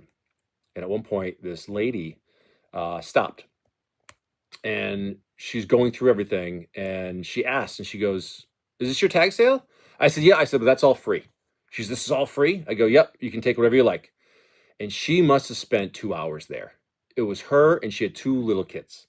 And she probably spent 2 hours going through 1,000 pieces of clothing, probably more. It was crazy. And she must have left with a couple hundred pieces of clothing, kids' clothes, adult clothes, everything. And she came up to me, it was like 2 hours. At the end, she tries to hand me a 20. And she's like, "You don't know what this means to me. Like, we really this is going to help our family a lot." She's like, "This is for you." I go, "Absolutely not." I said, "This was free." I said, "There's no way I'm taking your money." I said, "I want you to enjoy it." I said, "Please, I'm glad this is going to a good home. Like, thank you for taking it away. You're saving me a trip. Like, I don't need to take your money." And so again, she was like almost shedding a tear. It was a cool moment. I remember that one. And so I really enjoyed doing those tag sales. It was a lot of fun. Anyways, so but yeah, then like you take that stuff and you bring it to the dump and you're done and you start over again. Your sheds are empty. Then you get your next storage unit. You sell what you can online. You sell some big stuff locally on Facebook if you can, and the rest you put at a tag sale. That's what I would do. And I did that for a few years, and it was a lot of fun. Like the amount of the crazy stuff you'd find, the stories you'd figure out for people's storage units. Again, it's their life that they just packed away. But I met a lot of really cool people doing that. A lot of really good contacts. Several good contacts for reselling. As far as like, I met one guy who was, I think at one of the garage sales, I had like 500 record albums. I mean, it was a shitload. The good stuff I'd sold online. I'd sold the Motley Crue, the AC/DC. I sold that stuff online for a good amount of money. But like all that crappy stuff that you see at every tag sale, every thrift store, you know, that's what was the garage sale. And it was just like, I think I put start like $1 a piece on day one. Day two is like 10 records for $1. Just take them away. And I remember I met a really cool guy. As far as like, he was a record collector and seller, and we actually had a good relationship for a while, because we'd talk about buying and selling things. He'd give me tips, I'd give him tips. Whenever I found some cool stuff, he was a record collector, so like I'd be like, "Hey, you got first dibs, man. Come on over. I got a bunch of cool shit for you." And you'd find those contacts. And it was cool. It was a lot of work. But those are the things that you have to enjoy, like the process of doing it. I think a lot of people shy away from those kind of things because they're not sure what they're going to get into, or maybe they don't realize how much work it actually is. Like doing storage units, it can be a lot of work. No, it's not like the TV shows. It's not at all like the TV shows. That's 100% a stage. That's not real. It's reality TV. None of that shit is real. But if you're interested in that kind of thing, I highly recommend it, because it's a lot of work. It's a lot of fun, but you can find some really cool shit, and you can make a good profit doing it. And if you have the avenue to sell those things, again, I had online sales. I had a flea market booth. I had a regular, people knew who I was on like my local city's buy sell Facebook group. And then I had my tag sale thing. So I mean, I had every avenue to sell this kind of stuff. And that's that you can't just do it all online. It's not going to work. You can't just do it all locally, because if you're trying to sell a Super Nintendo with a couple of games that you could sell on, say, eBay for $200, no one's paying $200 for a tag sale. No one's paying $150 for a tag sale. A tag sale, they want to pay you $20. That's just the way it works. So you have to be able to do these things and sell on multiple platforms, if you will, even local. And what I was saying was, that guy that I dealt with the records with, it actually worked out to be to help me land a really, really good deal down the road. So I'll kind of finish this video up with that deal, just because it's a cool story.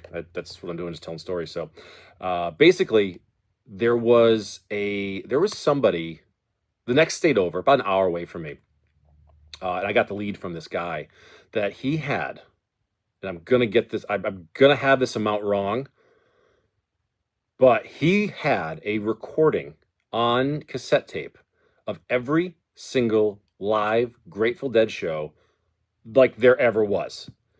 And I'll never forget, the guy wanted $1,200 for it. And I was like, I'm interested enough to go talk to the guy. And so I did. And I went down, met this guy, and he owned like a record shop. That was a cool thing. The guy owned a record shop, really, some really high-end stuff too. It was really cool. But we go, and I'm trying to think of how many tapes it was. They were in those cassette racks that you hang on your wall that were maybe like 6 wide, 15 high. Like they were big. That's probably about right. Each one probably hold about 100. And I'm trying to think, because I used my sedan to pick these up, and I probably put like 6 in the trunk and maybe another 12 more in the back seat and another like 6 more in my passenger seat. And I luckily fit everything in my sedan, which was crazy. So I don't know. It was 1,500 tapes. I don't know. I mean, I forget, probably something like, let's say it was 1,500 tapes, because yeah, I think it was like $1 a piece or a little less I paid for, which is kind of crazy. And they're all in these cassette cases, these wall hanging cassette cases. And so I met the guy at the record store, and I see him all, and he goes, throw one in, listen to a few, tell me if you want to make a deal. So I listened to like 5 or 6 random tapes. I threw them in. Sound quality was incredible. And they weren't on cheap tapes. They were on like, I forget the brand. At the time I looked it up, but they were like the high-end cassette tapes. They weren't on like garbage. They were like, every cassette was, it was labeled with the dates, the location, and the set list. 1,500 tapes. It was crazy. And I was like, this is incredible. And so I listened to a few. And that's, again, this is one of those situations where I've never bought 1,500 Grateful Dead cassette tapes before of live recordings. I go, but when I'm paying less than $1 a piece, I'm sure I can, worst case scenario, get my money back. That's the way I looked at it. Okay. And that's kind of how I have to look at some of these weird situations. So I paid them money, took them, went home. And now I'm like, okay, now I have to deal with these things. And so what do? You go to the market where people like this want these things. So I joined a couple of different Grateful Dead Facebook groups. I like the Grateful Dead. Actually, I'm a big Grateful Dead fan. I like most music, but I actually really love the Grateful Dead. And so I really enjoyed listening to a bunch of these. But I went on this, I learned something very quickly. You go on a Grateful Dead page, and I showed this collection. And I was like, hey, I just picked up this collection. If anyone's interested in these tapes, I think I said like tapes are $3 a piece. You just cover the shipping. Tapes are $3 a piece. Let me know what concert you want. I got you. And I thought I was doing a good thing by giving it to like this community first. Like, hey, I got this cool thing and I want to share it with you first, give you the first opportunity. And I had like 2 people right away message me. They're like, hey, do you have whatever year, whatever? I'm like, yes, I do. I go, it's 4 tapes. I go, it'll be $12 plus like $4 shipping. They're like, done. And I made like 2 or 3 people got like, you know, a small set of tapes, like 4 tapes here, 10 tapes there, something like that. I was like, oh, this is going to work out pretty good. I'm going to make some good money on this. And then within like an hour, I started getting the hate. I didn't realize that the Grateful Dead community extremely frowns upon selling their music. It's more like, hey, man, like, just share it with the world, man. That's how it is. And I didn't know this. So I pissed off. I really pissed some people off. They really hated me to the point where, like, within an hour after the hate started, I had to delete the post, remove myself from the group. Like, I had to block people. I was like, oh shit, like these people, I was trying to do a nice thing and they really hated me for it. So I go, all right, I got to figure out another avenue. And so I'm looking, and there was a few, like I looked on, what do? You look for comps. So I go on eBay. I'm like, all right, like some people have some live recordings. A couple of these tapes are a couple of bucks, whatever. So I said, I got them, you know, I'm out $1,200. And again, you know, that was a lot of money for me at the time to do that. So I was like, I have to move this quick. And whatever return I get, I get. And so, so I found some comps on eBay, like a tape here, tape there. And I go, that's going to take too long. So what I did was I took a picture of the entire rack. What I did first I just took a picture of the entire rack so you can see all the dates and everything. And I was like, all right, like here's what's here. And it was like 100 tapes. And I think I like started it at like same kind of thing, like $300 or best offer with free shipping. Because I realized I could fit all of them into a flat rate box safely, securely, and it worked out good.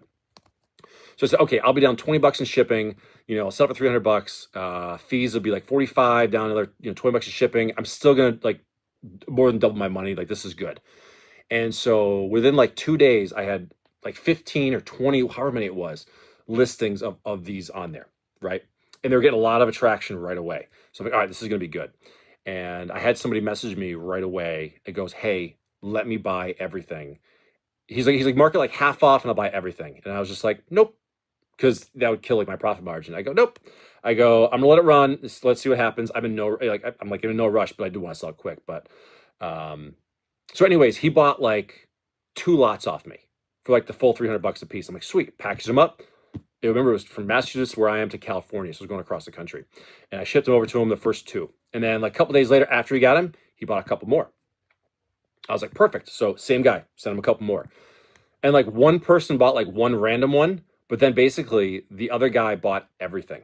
Most of them, half of them sold for like what I was asking for, like the 300. Then he'd make some offers like, hey, how about 200? I'm like, sure. And the last like small handful sold for like that half price, that what he wanted. But overall, I did really well with the lot. I was very happy with it. And the guy got most of the collection. He didn't get the whole thing because someone else got, a lot. But it ended up being a very cool, unique find. But this was kind of my point to it was, sometimes you can find value that didn't know what was there. Now, these racks, these cassette racks, of course, this is like 5-6 years ago, whatever it was. I don't remember what they were called. But if you're into cassette tapes or cassette tape collecting, and these racks that fit on your wall, these black plastic racks that fit on your wall, that hold cassette tapes, whatever the most expensive one is, that's what they were. And there was 15 or 20 or whatever it was, these things. And I looked just for the heck of it. I'm like, oh, maybe I can sell these too and see if I can get some, because I have these huge racks just stacked up in a pile now that all these tapes were gone. I'm like, what do I do with all these freaking racks? And I happened to look one up and they were going for like $80 a piece on eBay. I'm like, you gotta be shitting me. These racks are $80 a piece, plus the shipping. Like, people were paying like $100 for these racks. And I had 15, 20 of them. And I was like, holy shit. And so I put up, cleaned them up. They were really dusty. So I cleaned them up really good, and put them on there. And 15, 20, whatever it was, within a month, I had sold them all. Like, a lot of people bought like 1 or 2 at a time. And those are big. So it was weird packaging, but I made it work. And, but I did the math after the fact. I made a profit on that whole thing on just the racks. So the tapes didn't even come into like that. The tapes, I could have just bought the racks for $1,200. I would have made a profit. But the tapes were more. So whatever I made on that lot, maybe like a few $1,000. But the reason I'm telling that story is because you wouldn't know to look for those things or resell them unless you get stuck with them. And then the big part about reselling is buying things and then trying to sell it for a profit. But with storage units, you're forced to learn. Now, I know those tapes weren't in a storage unit, but this kind of brings me back to that point. When I had those racks, I was forced to learn. Let me look these up. What are these? And I find out what they are. I realize they're valuable, so I can sell them. Storage units is exactly what it is. If you're going to become a reseller and you want to learn, the quickest way to learn is to buy storage units, because you are forced to learn about certain things. Maybe you find a laptop in there. You're like, okay, I got to sell this laptop, so I have to get every nickel and dime I can out of this unit to get whatever profit. If you're supporting yourself, this is your income, which it was for me. I have to do that. So you find a laptop. Okay, what model is it? What's you have to look all the specs on the computer, the RAM, the CPU. You need to know everything so that when you sell it, you can get everything you can for it. You can't just list a laptop on eBay, used laptop. That's not the title. Like, that's not how that works. Like, you need to put like, HP laptop with, so much of a hard drive, so much, this is the graphics card, this is the video card. Like, you need to be very specific if you want to sell it properly. And so you're forced to learn things. And that's why I love storage units so much, because I learned, and you can take just like 2 or 3 storage units you could do in like a month, and you can get like a year's worth of education and learning of reselling in just doing that, because you're forced to. Maybe there's some weird toys you never saw before, or some books, or whatever, tools, antiques, you're going to have to learn. And that's what I got the most out of storage units was the education, because I made a lot of money with it. It was a lot of work and a lot of headaches sometimes, but lot of education. You learn so much in a short amount of time because you have to. Um, and that goes with that go again, the same theme I've been saying is like, when it comes to any kind of reselling or what I do with magic now, you constantly have to test new things and learn new things and figure out what works and what doesn't work. And there are so many things I found in storage units that became regular staples as a reseller that I would look for and I would find at tag sales thrift stores that I never would look at before. Maybe it's a certain brand of clothing or a certain brand of shoes or those CB radios. Those CB radios I found that like worth hundreds and hundreds of dollars, sold as broken. I looked for them, moving forward. Storage units is how I learned about Lionel trains. Lionel trains, the train sets. I learned that from storage units because there was some in there. Then I was always at tag sales and flea markets and thrift stores looking for Lionel trains, and I would find them because I knew from that education that I was forced to put on myself.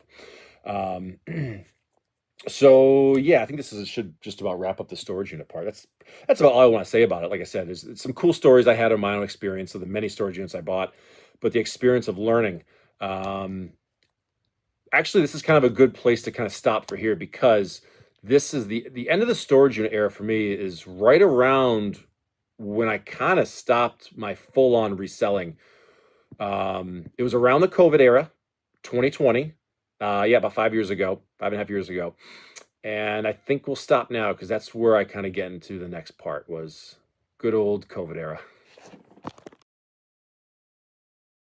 All right, so I guess it's the next part of the whole reselling journey story, kind of a thing. And I actually want to talk about, so the last video I talked about how I ended with storage units and it was around the COVID era, 2020-ish. And I realized actually that there were several things that I wanted to talk about that happened before that. So I'm going to kind of backtrack a little bit. Sorry, my timelines get screwed up. That's just how I am.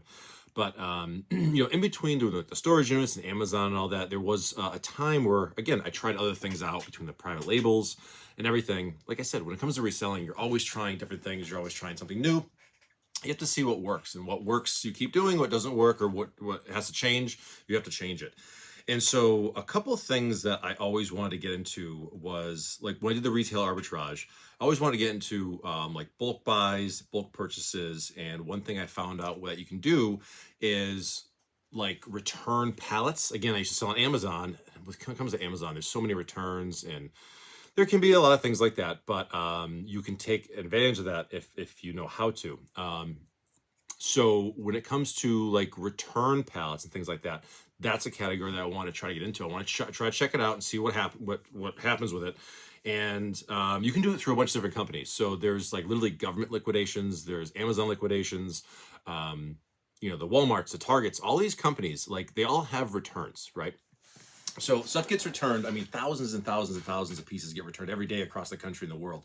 And they have to do something with these things. And if you're a big company, you're going to do what you can to recoup as much money as you can from even your losses, even when you lose money on returns. So what does that mean? That means that all these returns sit in pallets in trucks and then they get sold to the highest bidder. That's literally what it is. So if you want to get into that kind of thing, you have to be a business entity to have a resale license and employee identification number as a business to get into a lot of those kind of things. I didn't have that, okay? So I couldn't do the actual Amazon returns, the Target returns, all those big box store returns, but it was a category I really want to try to get into.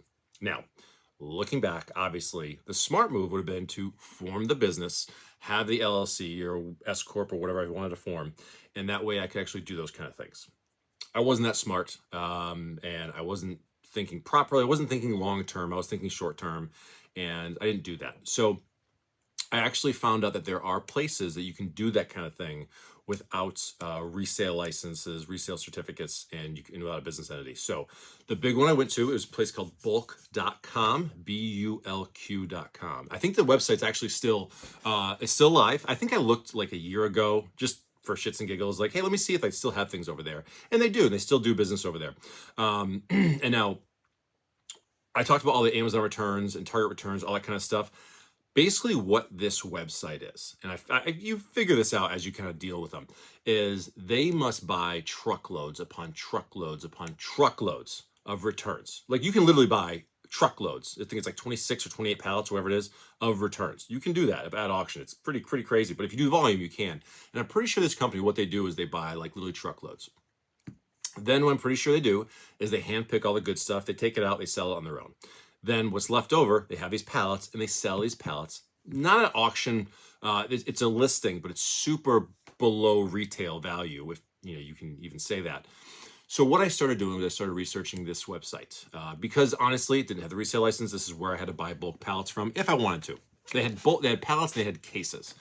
So I said, let me try this out. Again, in reselling, you'd have to try things out and see how it goes. So I started off small. They had these cases that were maybe like $100. It was a big box, this big or so, nothing crazy. But you spend like $100, $150 shipped to your door, full of random returns. Uninspected returns, you can choose new stuff. So basically you can choose the category of like, is it new? Is it shelf pulls, meaning overstock, shelf pulls from a retail store? Is it uninspected returns, which mean it could be broken, could be brand new, it's totally uninspected. Or you can buy things broken or, missing parts, things like that. And you can choose the categories. You can choose, are you buying clothes? Are you buying electronics? Are you buying media? Almost anything you can think of, jewelry, health and beauty. And you can buy boxes or pallets of these things. So I started off with just a box. A couple times I bought some boxes of these things just to try it out. And it wasn't a lot of money to start. Again, you spend $150. And I tell you, they were really good. What I did was I started off buying new things just because that way I knew they were new. I could try selling them and see how it goes. Plus, I did still sell on Amazon, so I knew if this stuff was new, I could probably try to resell on Amazon. I could try at least. And those went pretty well, and I liked what I saw, so I said, let me try to upgrade it and do something different. And I bought a few pallets from this place. And the good thing, bulk.com, I liked is because you didn't need a reseller certificate and they will deliver to a home address without like a loading dock or a lift gate. It's kind of important because I don't have a loading dock or anything like that. So they said drop it off like in my driveway. And they do that. I think the shipping was like $200 for a pallet. It's pretty much flat rate. So, which is not bad when you think about it. Like $200 to ship a whole pallet. Like they have to get a specific truck in a service to do that. So that was actually a good deal, $200 to ship a whole pallet. And then you spend whatever on the pallet. So I think the first few ones I did were just miscellaneous household items, like all categories. I want to see what's in there. And it was just a lot of them were manifested. So a lot of them did have manifests, some don't. And so you can see what's, for the majority, what's in there. You can kind of see it. It's not always 100% accurate. And sometimes they didn't have full manifests. So you kind of had to, like I buy my Magic collections and you kind of have to guess on what you see kind of a thing and you gamble on the rest. That's kind of what it was. But say you buy a pallet of used house goods for like $500, an extra $200 for shipping, you're out $700, but you got like, it could be 200 items in there, it could be 1,000 items in there. It depends on the category you're getting. I've seen pallets of just, it's just laptops, it's literally 200 laptops, uninspected returns on Amazon. Are they smashed? Are they broken? Are they brand new in the box? You don't know, and the manifest won't always tell you that. So you kind of gamble on those kind of things. But it was fun. It was really cool to do it. So I did that for a little while, and maybe like a half a dozen pallets I did a great job reselling them. And I found out that the best place to sell those kind of things is actually on Mercari. So Mercari is a selling website and an app that I used pretty seriously for a while. This was probably an era, I want to say, kind of like in the beginning of the storage unit era, but towards the end of the Amazon era, but like kind of before the storage unit era. So I'm kind of like, I'm going, bad timeline here. I get it. But that's about when that was. And I saw, again, I was selling at eBay, a little on Amazon. And I started focusing on Mercari because I realized that these uninspected returns sold really good on there. Mercari's a website. It was a good site, lower fees, very simple platform. And what I liked about it was, how sometimes if you sell like eBay or something like that, like a month down the road, they just decide to return something. It doesn't work like that on Mercari. Mercari is like, once they rate it, transaction's over, there's nothing they can do about it. And then after 3 days after it's delivered, this is before, like 3 days after it was delivered, if they didn't rate you, it was automatically rated and the transaction was closed. That was it. So they gave the buyer a few days to respond if there was an issue, which is enough time. It really is. But then that was it and you can move on. So when I got all these uninspected return pallets, I really started pushing this stuff on Mercari, and it was fantastic. I built a really big store really quickly, and I got a really big following very fast. And one of the pallets that I got was, it was miscellaneous things, but it had a lot of shoes in it. And so again, I was selling books on Amazon. I was doing toys on Amazon, miscellaneous things on eBay, and now had all these shoes to sell on Mercari, and they were selling really well. And my cost was really low, and so I found out that they actually have full pallets on that site of just shoes. And I said, you know what? The shoes I bought from this one are working really well. Let me try to just push that and see what happens. So this started the beginning of my shoe selling journey. I felt like Al Bundy, shoe salesman. but it was funny because like the first one I bought, it was like a pallet of shoes. And I think it was maybe like, I think it'd be like 120 pairs of shoes. Cause after like the cost of the pallet, say it was like $500, whatever it was. I forget what it was. 200 shipping. But I remember the shoes, whatever it was, the shoes basically cost me about $5 a pair. And they were, I think the first one, I don't remember if I bought new or uninspected returns, but either way, I eventually bought all uninspected returns because most of the times they were new. Think about it. If someone gets like a pair of shoes from Amazon, you know, they comes in, they try it on. If it doesn't fit, they're gonna put it back in the box and send it back in. That's listed as uninspected. It's a return. So if they list it as, it can't be listed as new because it might have been worn. So that was all as uninspected returns. But 95% of the time, all the shoes I bought in an uninspected returns pallet were brand new. So I sold them as brand new. They were fine. It wasn't like they were messed up or anything. They were new. And so I was paying like, I think on average, like $4 or $5 for like pairs of shoes in the box, brand new. And we're talking like dress shoes, athletic shoes, cleats, like good stuff. It was like really good stuff, like actually good name brand, like women's shoes, boots, things like that. So I became like exclusively like a shoe seller. It was, again, it's the weirdest thing. Like, I don't care about shoes. I've been wearing the same type of shoes for 20 years. I'm just a simple guy. So for me to get into shoes, like I got in the books and all that, was just really weird, but it worked out good. So I got into a rhythm, and it was like, again, mostly on Mercari. I started doing about 2 pallets a week was about my average. And pretty much as soon as one pallet would come in, I would immediately go on their website, find another lot that was good, that I knew would be profitable, that was manifested and had a good price, and I could get it. And so I would order it. So while one was processing on the way, I was digging through one of them, listing them and sorting them and selling them. So as soon as I was done with that, the next pallet came in, and I just rinsed and repeat, and I kept doing it. And, you know, it's not very hard to list like a pair of shoes, especially if they're pretty much new in box. You take a few pictures, you get the measurements right, you make a good listing, and you're done. And they sold fantastic. And the best thing was, like, there were so many times where these shoes sell for like $50, $80, $100 a pair. I paid $5 for them.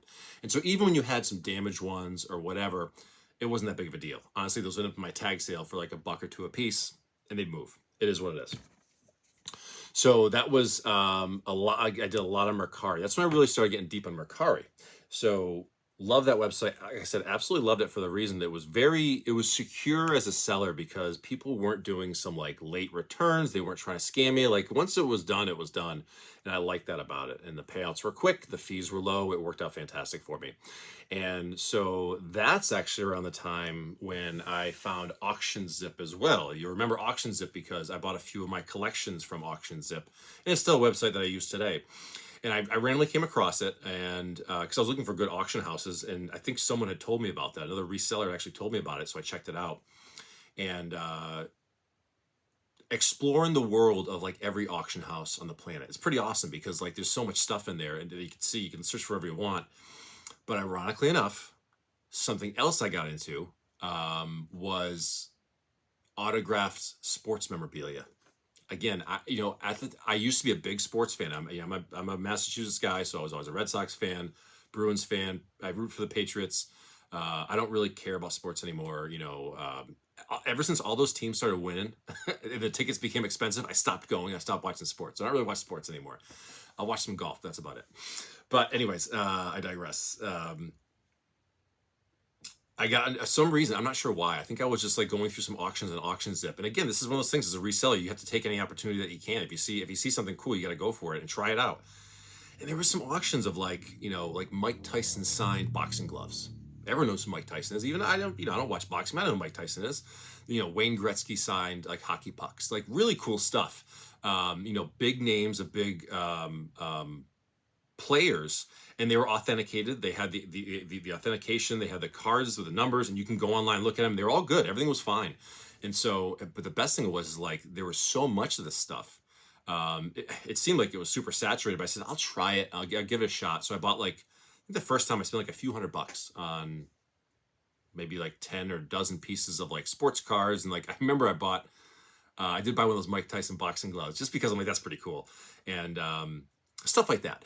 And I started selling it on Mercari. And so just for the hell, let's see what happens. And the returns were absolutely stupid. I mean, it was literally things that you buy for $50 and sell for 300. You know, buy for 100, sell for 500. It was absolutely crazy. And that's what the market apparently wanted at the time. And I was able to get some super cheap, and they were good, and they were real and authenticated. It was a fantastic process. I did that for probably 6 months or so with the sports memorabilia. The only reason I stopped it was because the main auction house that I bought from stopped doing it, and so it was kind of like, you know, the faucet turned off on the supply. And then that happens a lot too with reselling, because you may have a good supplier for some product.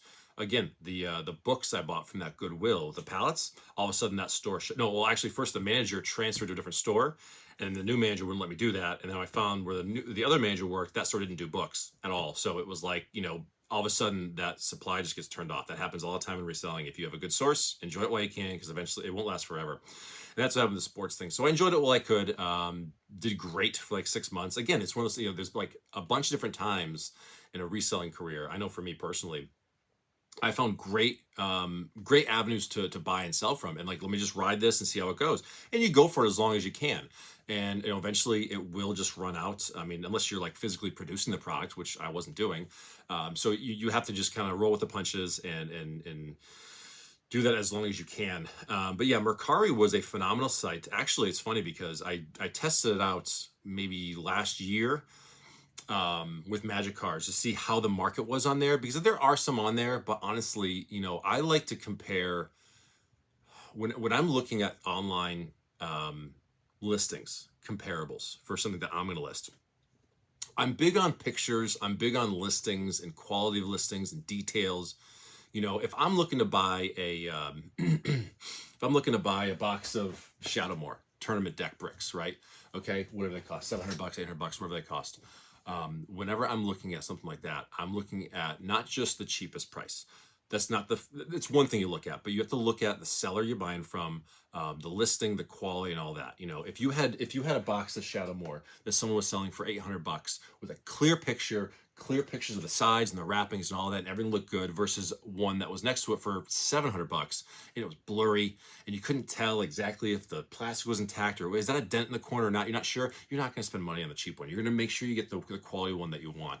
And so that's one thing that I always I noticed when I was in Mercari is that was like, I feel like that was a site for new sellers that were just trying to do something quick, not put too much time into it. And so when I put my listings up there, they were professional listings. Like when I sold shoes on there, I mean, I had a whole lighting setup. Like I had a whole like photography setup for my pictures, because I want to make sure they're quality.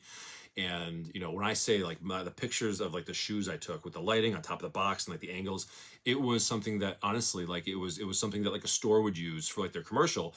That was my point of it. So that like mine stood out. So if my shoes were $50, they would sell before someone else is selling for 30, because they were like a dark picture.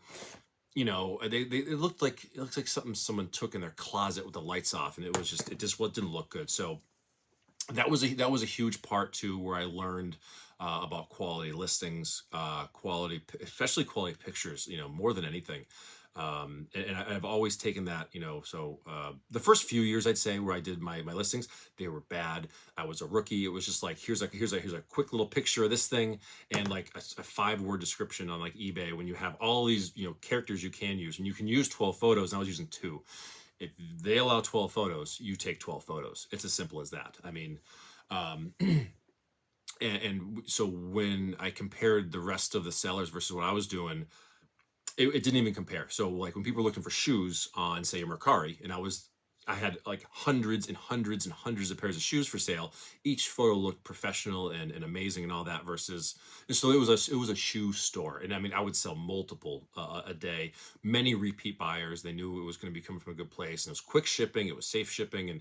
And that's the biggest thing.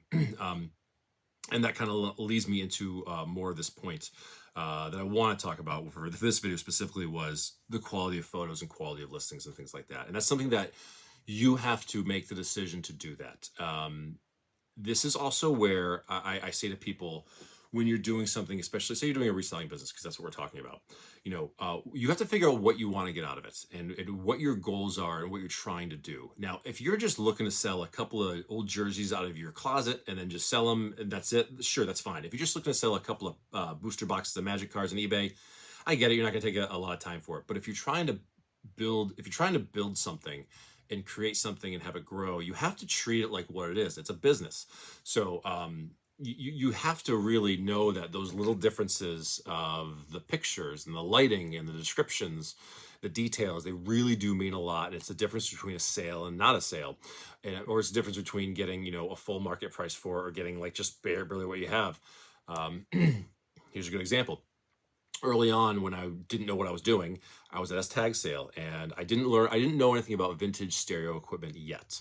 This was my first experience with a vintage stereo piece. So if anyone knows the term Sansui, Sansui is a brand of like stereo equipment it's high end. It's a high end brand. Sansui is very sought after. And I was at this tag sale, and there was a Sansui receiver. And I remembered the name because I saw it on some YouTube video because some reseller was talking about it. And so I remember that name, and I was at some tag sale and I saw one, and I said, how much? The guy said $1. I said, done. And now these old receivers and stereos and all that, the silver facings did better. This wasn't one of those. It had like a wood grain top inside, but it was still a Sansui. It was still good. And I looked at the comps on eBay. I think it was like a $200 receiver in good working condition, good shape. And this was in good working condition, pretty good shape. But also, I took terrible pictures. I took pictures like on like the rug in my living room. They weren't good. My details and listings were subpar at best. So this $200 receiver, I think I sold it for like $90, because I think I had it listed for like $150. And then it sat and sat and sat because I had terrible pictures. I didn't show it it wasn't powered on, so you couldn't see it. I didn't fully test it. I just gave like, hey, here's what it is, here's the model number, and I gave no description whatsoever. So really at that point, it's how much is the buyer going to risk on this listing? That's what it is. Now, it turns out they bought the thing for like $90. They got a great deal out of it. I'm sure they were thinking the whole time it was going to be terrible, but that's the difference between if I took the time and like cleaned it real good, fully tested it, mentioned that it was fully tested, and took really, really nice photos and full descriptions, I probably would have gotten close to like the regular market value for it. But again, I was early in my selling career, totally inexperienced. And as I learned, and it really was like once I got to the Mercari days and I was doing volume with the shoes, because they're very easy to take pictures of too. Again, it's a size 9 black wingtip men's whatever brand dress shoe, and you can take pictures of it very easily on the box, in the box, whatever, and it's very clear of what it is. You don't have to test it or anything like that. So that's where I really learned, because when I was listing 50 pairs of shoes a day or whatever it was, you have to have a system. You have to have, my photography set up. I had my system of, okay, this, and I knew all like the 10 angles or whatever it was of all the angles I was doing. And it was a great system. It worked good. So did that for a long time, like I said, and that's the kind of thing that got me into the storage units later on. But yeah, the Mercari, and I still think that's a good site. So again, the major sites being like the eBays, the Amazons, Facebook, Mercari, Etsy. I looked into Etsy, never really actually sold anything on there. I think that was more for like homemade art stuff. I think honestly, I think now it's a lot, I don't say trashier, but I remember it being like more of like a like stuff you made at home, and like you're building your business on stuff you made. Now I feel like it's all, again, a lot of like cheaper products made from China that are brought in and just kind of like drop shipped. Drop shipping is a whole different level, another thing too, as far as reselling, that I never got into. I can cover it really quickly. I might as well to kind of finish this video. But drop shipping is basically if you can set something up so that, let's say, what's a good example? You list something on your eBay site, okay, and someone orders it, and you then buy the product from, say, they're selling it at Walmart or wherever it is, from Walmart, and then you put their information in, and it ships from Walmart to them. So you're just the middleman. And generally the way that works is it's extremely small margins, but you're doing very little work. So let's say a computer chair is selling on Walmart for $100 even. So you sell yours on eBay for like $125. okay, or whatever it is. And so you sell it after your fees, you end up with like $5, $108, whatever it is. Then you buy it from Walmart, you ship it over, and you make like your $5 or $8 profit, and you walk away. And you don't have to do anything. That's what drop shipping is. The reason I didn't get into drop shipping was because I know that on eBay it was frowned upon.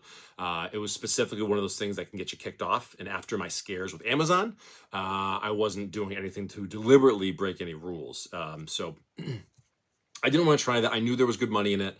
I knew you could make a business out of it, but I knew that it would be risky. And I never intentionally wanted to do anything that was wrong. I made mistakes, things that were wrong, but not intentionally. Like I said, like the whole IP infringement thing, just some other stupid stuff, but nothing crazy. But you never want to do anything intentionally. You want to do things, like I said, you want to grow a good reputation with your business. Because ideally you want to grow your business and keep growing it long term, because that's the point of it, right? I mean, if you're just in it for a quick buck, that's a different story. If you're in it to like screw people over and just get out of it, that's not building a business. That's just being a scam artist. But I believe in trying to build something long term, but you're going to make mistakes along the way. So don't do anything that is like intentionally shitty.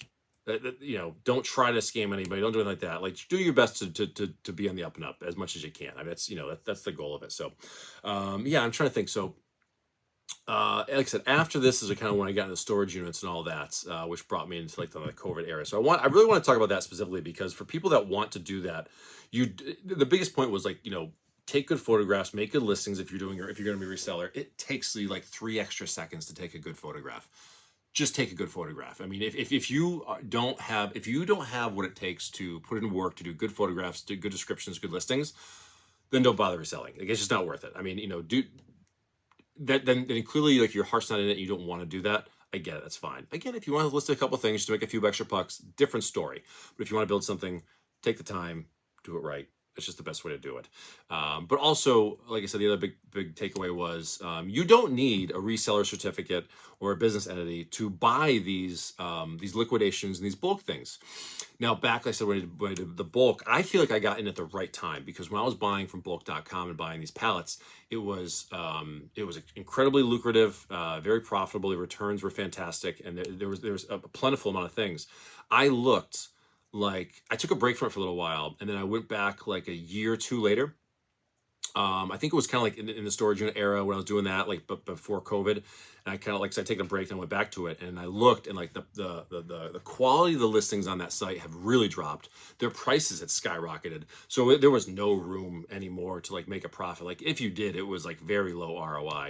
When I got into it, it was like easily like triple your money on a pallet, no problem, and you do that twice a week, and like you're good, and you can make a couple $1,000s in a week profit. Just doing that kind of thing, and now I think that, well, it could be a couple things. It could be the supply of the products they're getting aren't that good. It could be just their own greed of raising the prices, or it could be saturation of the market. Again, I mean, I think we're in a world where a lot of people, are looking for like a side hustle. They're looking for a second gig or a second job or a little extra income, just for whatever reason. And so a lot of people go to it's a simple thing to jump into, is reselling. And I think a lot of people want to jump in and do it, but there's different ways to do it. There's right ways and there's wrong ways. And I think if you're going to do it, as I said before, I'm going to repeat myself. I know I'm a broken record, but do it the right way, and try to follow the steps the right way if you can. Reach out to people that know what they're doing. Rather than making a mistake, ask the question first. Sure, can you educate yourself in making a mistake? Yeah, you can, but you can also ask someone first and maybe learn before you make the mistake. And but yeah, things like that, like the bulk.com or whatever. There's other sites that do it, but that was the only one no, there was a couple more I actually tried, but they were terrible. So I stuck with the bulk one. But I'm pretty sure you can go on their website right now and buy those pallets and things like that, and they'll ship it to a residential address and you can get them. But you have to be thorough. Go through the manifests, double check things, cross-reference like what's in the manifest versus like what they're actually selling for on these websites. We'll end this video with this topic, because this is a big thing I bring up all the time when it comes to even magic cards and whatever, is you have to know what it's selling for, not what it's listed for. That's a big difference. I can't tell you how many times, let's say, it doesn't happen as much as magic cards. It's pretty straightforward what magic cards are, but maybe older magic cards, like, it doesn't really apply as much, but let's say like there was like an older magic card, a beta mox pearl, whatever it is. Okay, a beta mox pearl, and it's like, someone, and you're trying to buy one, and like the cheapest one listed online is like $5,000, whatever it happens to be. It's $5,000, and someone's gonna go, oh, it's worth $5,000, but the only ones that have sold are under 4,500. Well, then they're not worth $5,000. They're only worth what someone's willing to pay for it. And I always say that something's only worth what the most recent sold is. And part of that, when it came to the bulk listings, this is pretty important because I think a lot of people got this wrong, was they would list a pallet, for example, and again, say it was shoes. So it was a pallet of shoes. It would say like, original retail price, $5,000. And this pallet's only $500. You're like, holy shit, I'm getting this thing for 10 cents on the dollar. That's the highest original retail price it was listed for on like an Amazon, before sales, before clearance, before anything else. So if a pair of shoes was listed for $300, then it was clearanced out and sold for $50, they're saying the retail is $300. So you have to be careful with that. Like there's a lot of things that they would hide in those pallets to jack the price up. They'd be like, oh, 10 pairs of this pair of shoe, they're worth $300 a piece. So there's $300 in value of the 5,000, or $3,000 of the 5,000. And it turns out they were like just the worst pair of shoes you've ever seen in your life. There's no way someone would pay $20 for them, never mind 300. So once you understood that, and you can compare the prices of the actual sold listings and what's actually available in the market, and like the sales velocity for certain things, then you can start to break down the numbers and actually see if it was a worthwhile pallet to go for. And that was a big part of it. And I say that too nowadays when relating to Magic the Gathering.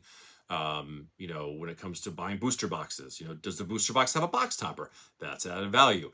Are there serialized cards in the collector box? That's probably added value. There's so many things that I talk about when it comes to understanding the actual value, and there's a lot of things in Magic the Gathering with hidden values. And again, I've got ideas for videos for that down the road, but we'll get to that later. So I'll finish this up now. It's a 30-minute video, so that's good enough for now. This will basically bring us up to the point of the storage units. Then we'll be getting to COVID after that, and that's around the start of the Magic area. All right, so we're going to jump into the next part of this series that I'm doing about kind of my reselling journey, how I got into it, and what I'm doing now, and what my plans are in the future and all that. So last video we ended with, I think we're talking a lot about how I was doing the pallet returns with bulk.com. I was like a shoe seller. I was still a book seller, toys and Amazon, and a lot of eBay stuff, but I was really focusing on Mercari at the time. Now, this is around 2019, I would say. So this is about the time where I got into Magic, and it was a big transition for me with my reselling. Basically what happened was, as I mentioned before, while I was doing my work, I'd be in my office and I'd be doing, listings and cleaning products and organizing and sorting and whatever. I always listened to a lot of podcasts, listened to a lot of speeches and things like that, trying to learn what I could about finance and business and everything. I was just kind of trying to learn everything on my own. And I was learning a lot. I was being very productive with it, which was great over the past few years. Now, again, when you start, YouTube's kind of funny. You look for a certain thing and it suggests all these things. Again, it was like early 2019, I want to say, like spring 2019, give or take. And I was just, I think I was watching some, financial education videos. I was watching motivational videos, all that kind of stuff, because that's what I was trying to do. And randomly, what gets suggested to me is this channel called Alpha Investments. Okay. And this is, again, 6 years ago, whatever it was. Yeah. About this time, 2019, about 6 years ago. And I had no idea what it was. I really wasn't into Magic at the time. Hadn't played Magic in 20 years, whatever it was. And so I checked it out because it was basically a financial channel. That's the way it was, advertised or whatever. So check it out, and I really liked it. It was about Magic, which I wasn't involved in anymore, but there's some cool financial videos, good advice from somebody who had been in those certain businesses and things like that. And it was entertaining. It really was. It was funny. It was entertaining, and I really enjoyed watching it. And so I started watching a lot of his videos. And honestly, that is what got me back into Magic, was just someone kind of talking about it and explaining it. And someone who appreciates the old cards like I do, because I played back then, had no idea what the new stuff was. So I got into it. I really enjoyed watching it. and I enjoyed it for the financial aspects, the education, but also the magic was something I could relate to. So that's what got me back into it. So I'm sitting here watching these videos. I'm still reselling. I'm doing all this. And I realized I was more and more watching these magic videos. And I was exploring more besides his channel. I'm finding like the Tulare Community College, the professors, some other different channels that were really entertaining. Not specifically about like financial stuff, but just entertaining magic channels that I enjoyed. And that's when I bought my first booster box, technically ever, because when I was a kid, we didn't buy booster boxes, you bought packs. So War of the Spark was coming out. I think it was coming out in like a week or two from when I decided to get it. So I pre-ordered 2 booster boxes of War of the Spark. Hadn't played Magic in forever. Didn't even know anybody that played Magic anymore. And I said, I just want to just see what this game's all about now. It's been 20 years. So I remember a couple of boxes of War of the Spark came in. That was a set that got me back into Magic, was War of the Spark. They came in, and they were like $95 a piece, whatever it was. That's how much they were back then. And I remember I sat down, cracked one open, and I took like an hour cracking one open. You know, nowadays you crack open a box in like 5 minutes and like you're done. It was my first time I opened packs in years, and I took my time. I enjoyed it. I loved the arts and everything, and I fell in love with it immediately all over again. And I was like, all right. So I'll never forget this. So I bought 2 boxes that came in that day, and I opened one, and I had the ability to hold the next one off for the next day so I could enjoy it later. I was like, no, I'm going to wait a little bit. I'm going to enjoy it and space it out. So I did. I opened those up, had a good time. And I remember I actually, because it wasn't like I was getting back into Magic. I was just like, hey, let me see what this is all about. And I opened them up. I remember I had some good pulls, and it was good cards in the set. I sold a bunch of the singles because I was a reseller, so I sold them pretty easily. Lost some money on the singles. You know, if I spent say $200 in the 2 boxes, I probably saw like $100 bucks or $120 back or whatever. But I had fun with it, so that's all I really cared about. At that point, though, I was like locked back into Magic. I'm like, all right, like this is cool, and I want to be a part of this again. And so what I started doing was I started watching a lot more Alpha Investments videos and learning about Magic and what was going on with that. And so I learned that there is this entire ecosystem and economy within this game that I used to love back in the day. And that's the part that I really fell in love with. Well, part of the reason I fell in love with it. So what I started doing was I became a patron of Rudy's 6 years ago. Still am a patron of Rudy's. And I would buy his boxes because they were $79.99 shipped to your door for draft boxes. This is about the time where you can get Core 19, you can get Guilds of Ravnica, Ravnica Allegiance, War of the Spark. I want to say Original Dominaria. That might have still been available. I forget exactly, but I would start to buy a couple boxes from him a month just for myself, for the fun of opening them. And so what I would do is I'd buy like, say, 1, 2, 3, 4 boxes a month, whatever it was, $80 shipped to your door. And I would just open them for the fun of it, sell the singles, would definitely lose some money on it, but I had a good time doing it, and I just enjoyed it. And so I did that. Like every month, I buy a couple boxes, crack them open, sell the singles, and whatever. And I keep going with my reselling and all that. Now, slowly over time, probably like 6 months or so, maybe a little longer, I really, like, a lot of my attention went towards Magic. And it's just kind of the natural thing that happens sometimes, especially as a reseller or a collector or whatever, just life in general. You slowly migrate to different things that catch your attention. And Magic catch my attention. So it caught my attention. So what I did was, not only was I just cracking these things open just for the fun of it and selling it, trying to get whatever money back I could, I actually started collecting the cards. I started building decks. I started like enjoying it more in every aspect of you can. And it was funny because what the catalyst was is I actually, a bunch of us friends from back in the day when we used to play Magic. Now, we've all still been in contact, but it's a little different as you get older. You know, we have families, we move apart a little bit, and people get busy. And it was one day I shot out an email to like 4 or 5 or 6 people that I hadn't talked to in quite a while. And I said, hey, random question. Do you guys want to get together for some Magic some weekend? And like, it was overwhelmingly like, yes, like, let's do it. I'm like, sweet. So I'll never forget. We invited some people over, friends that we, haven't totally kept in full contact with for the years, but we were always like friends. And we started playing Magic again. And now it was funny because one of my friends, he hadn't stopped playing. He'd been playing this whole time. So it was great because he could explain to some of us how shit was going now, because we left right before like the Stronghold Urza's era, like late 90s. And we come back and there's these things called Planeswalkers. There's this thing called Commander. Like, we didn't know what the hell was going on.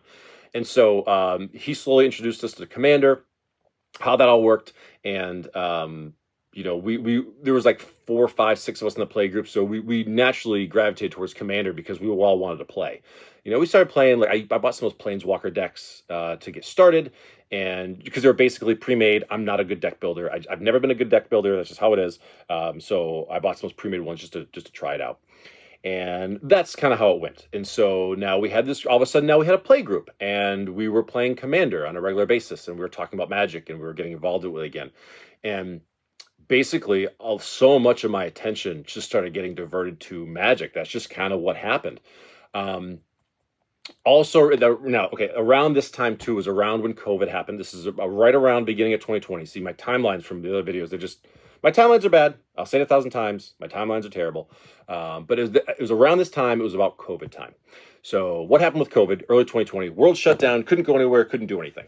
And so me as a reseller, it was kind of like I want to say it was kind of like the ultimate catalyst that stopped me reselling, because at the same time I was also losing my passion for it. This happens sometimes. You're in love with something, a hobby, whatever it is, a business, and you just kind of grow out of it. And I didn't fully lose my passion for reselling, but for what I was doing, I lost the passion for it. So I didn't do storage units anymore. I didn't really do you couldn't really do meet and greets because it was COVID. No one would sell personally anything. You could probably do storage units, but really ultimately I slowly started walking away from the reselling thing. And this was a time where I was kind of unsure where I was going with a lot of things. So I was still working part-time at my job. I made the decision that I wasn't going to resell anymore, but I didn't know what I wanted to do. But the good thing was, this is what happens when you have like a business with a lot of inventory, is over time you accumulate inventory. That's just how it works. If you sell anything, you accumulate inventory. I mean, there's shit everywhere, and the nice thing is when you finally decide to walk away, you have all this inventory that's paid for. So what do you do with it? You can make a quick sale, big bulk sale, and move it, or you can slowly sell it over time and just kind of live off it. And that's actually what I did. So I think I was at a point where it's probably right around COVID time. I was working like part-time at my job, like 20 hours a week. I didn't want to jump back into the management. I've been a manager for years and years and years. I was always in management. I really didn't want to do that anymore. And so I wasn't sure. So I said, I told my wife, I said, I have a lot of inventory here. I said, this can keep us afloat for like a year, couple of years. I've just paid for inventory. I can sell it. We can live off it for a year or two. I said, let's do that while I figure out what the hell I'm doing with my life. And she's like, go for it. No problem. Because I've been working my ass off. The past several years as a reseller, I was working a job, running a business, family, hobbies, friends. It was a lot. So I said, I need to take a break. So I'm going to kind of go forward and go back. But basically, I had enough inventory that was paid for that I basically lived on it for about a year and a half. And just relaxed. I took a break from, I hate to say it, but like life. Like I took a break from working and all this. I just started to take it easy for a little while. I was trying to figure out what my next path in life was. And again, I was getting into Magic. So all this inventory that I had from the reselling career, basically what it turned into was like a year and a half break from working a full-time job for me. And it turned into my Magic collection. So how did it turn into my Magic collection? Basically, I would sell things. I would buy boxes from Rudy. I'd buy boxes off eBay for different sales would happen. You can always get great sales on eBay. This is also the time, I think, before they were automatically charging tax on eBay, I think. But anyways, start collecting boxes. I liked the idea of the sealed product. I got the idea from Alpha Investments because at the time too, so the past year or so, I was really getting into investing. And I'd never really been a big investor my whole life. And so at this point, I was like 35 or so, 34, 35. And like, I'm just starting to kind of get into investing a little bit because I finally had a little bit of money and I'm figuring some of those things out. And so I basically wanted to find different avenues. So when I heard about this thing about like, hey, you can like hold on to old booster boxes and they'll be valuable someday. I'm like, all right, sounds cool to me. And I had some extra capital. I said, let me just dabble in this a little bit. And I had some fun. So I started accumulating sealed boxes for a collection for investing because that's what I was new at the time and figuring it all out. And also I was opening packs for myself. I was building lots of Commander decks. Again, if I sold a bunch of stuff in a week of my reselling inventory, I would go pimp out some Commander decks for sure. That's just what I was doing for a year and a half. It was selling my inventory, turning it into my Magic collection and living and all that. That's all I did. And it just really what it was I lost interest in the reselling. Ultimately it felt like work, and I mean work does, but when you're working for yourself, when you've got your own business, it shouldn't. Some of it's always going to feel like work, but most of it shouldn't. You should really enjoy it. And the problem is like most of it felt like work to me. So I knew that my heart wasn't anymore. I didn't love it, and I was definitely getting into magic, and so all my focus on magic, the collecting of it, investing in sealed boxes and building and playing and all that. That's where all my resources went. Um, and that's kind of what I did for like probably that year and a half or so, give or take. And then big into magic. I put a lot of money into magic, into my collection. I collect a lot of old stuff, newer stuff again to build decks. And when I said I built decks, I built some premium ones. Like I bought the expensive cards because I had the extra capital. I was kind of like in a fuck it mood for like a year and a half. I just didn't know what I was doing. I did that for quite a while through COVID and everything through like 2021 or so, about 4 years ago. Then what happens? Then the inventory started running out. And I didn't have a plan. So it was kind of tough because I was sitting here with, at first it was great. I was like on like almost felt like a permanent vacation. I'm selling my inventory. It's all paid for. I can live and I'm good. Eventually that runs out. So basically the inventory was really starting to run out. And I'm like, okay, now I got to figure out what I'm going to do. Still working part-time at my job for like a year or so, year and a half, excuse me. And, then I had to make the hard decision. So I had to go back to work full time because I didn't want to resell anymore, but I didn't know what I wanted to do. I wasn't super happy about working full time at my job because not that I'm super defiant, but I definitely challenge. I like to challenge people. I really do. And I don't mean that in a bad way, but like I'm the kind of person where like I'm fine. I understand the chain of command. I grew up in the restaurant business. Like I spent 20 years in the restaurant business. I understand the chain of command. It's like it's very similar to how the military works. But I can be very defiant at times, and so sometimes a regular job it's really difficult for me. It really can be. So I have to really it can be tough, especially when I spent like 4 or 5 years working for myself. It's really difficult to go back into the world and being told what to do all the time when you're used to like not listening to anybody. It's very difficult. So basically, I just let my reselling business go. I let it go. I walked away. I sold inventory, and that was it. And now I just had my magic collection, which was actually pretty valuable at the time too, because I had probably accumulated maybe like 100 draft boxes for a sealed collection. Maybe worth like 10 grand or so, but it was valuable, and I was happy with that. And I was building that. I was starting to do some investing, which was cool. And but like I said, then I got into started working full time again, making some money doing that. But I was always still reselling a little bit. I was always doing something with it always came back to doing something with magic cards. Now, for people that sell magic cards, I'm going to start getting into that world now after like 5 videos. For people that sell magic cards or want to get into selling magic cards, understand something. It is literally a game of pennies. Okay, depends how you do it, but it is literally a game of pennies. And when you start off doing something like where you're selling, you start off with the small stuff and you work your way up. And again, I was new to the magic world. I was new to single selling. I was new to sealed selling and all that. So I had to learn it all from the ground up. It was a whole new ball game for me again. So I learned TCG Player, selling singles on eBay, Mercari, buy listing through TCG Player, selling singles on TCG Player, selling singles on Facebook groups. There was another app that I got big on. It was called Oxit. It's a very small app, very good community though. And we maybe have like 30 or 40 or 50 regular buyers and sellers in there. Just a little app, what we used. But we used that. I started doing a lot of single selling on there. Started doing pack selling on there. That's where I started doing rip and ships. Was actually on Oxit like 4 years ago. This is before I even knew like the drips and the whatnots that were even like a thing, I think. But we did it on. Well, I was doing it on there. And say I had like a box of War of the Spark. Okay, so you list the way these sites worked. It was like, all right, I got 36 packs for sale. They're $5 a piece. I'll rip them live for you on screen, but because you're only shipping it with a stamp, it's the cheapest way to do it. Like I'm just going to send you the hits and the rares. That's what you did. You know what I mean? That was widely known, and so the seller always kept the bulk, and this is how it was back then. And so I did that for a year or so, whatever. Kind of built a good reputation for myself in that community, a really good reputation for myself in that community. Ripped a lot of boxes. I dipped in my own stash for selling boxes that way, and had a lot of fun and did great.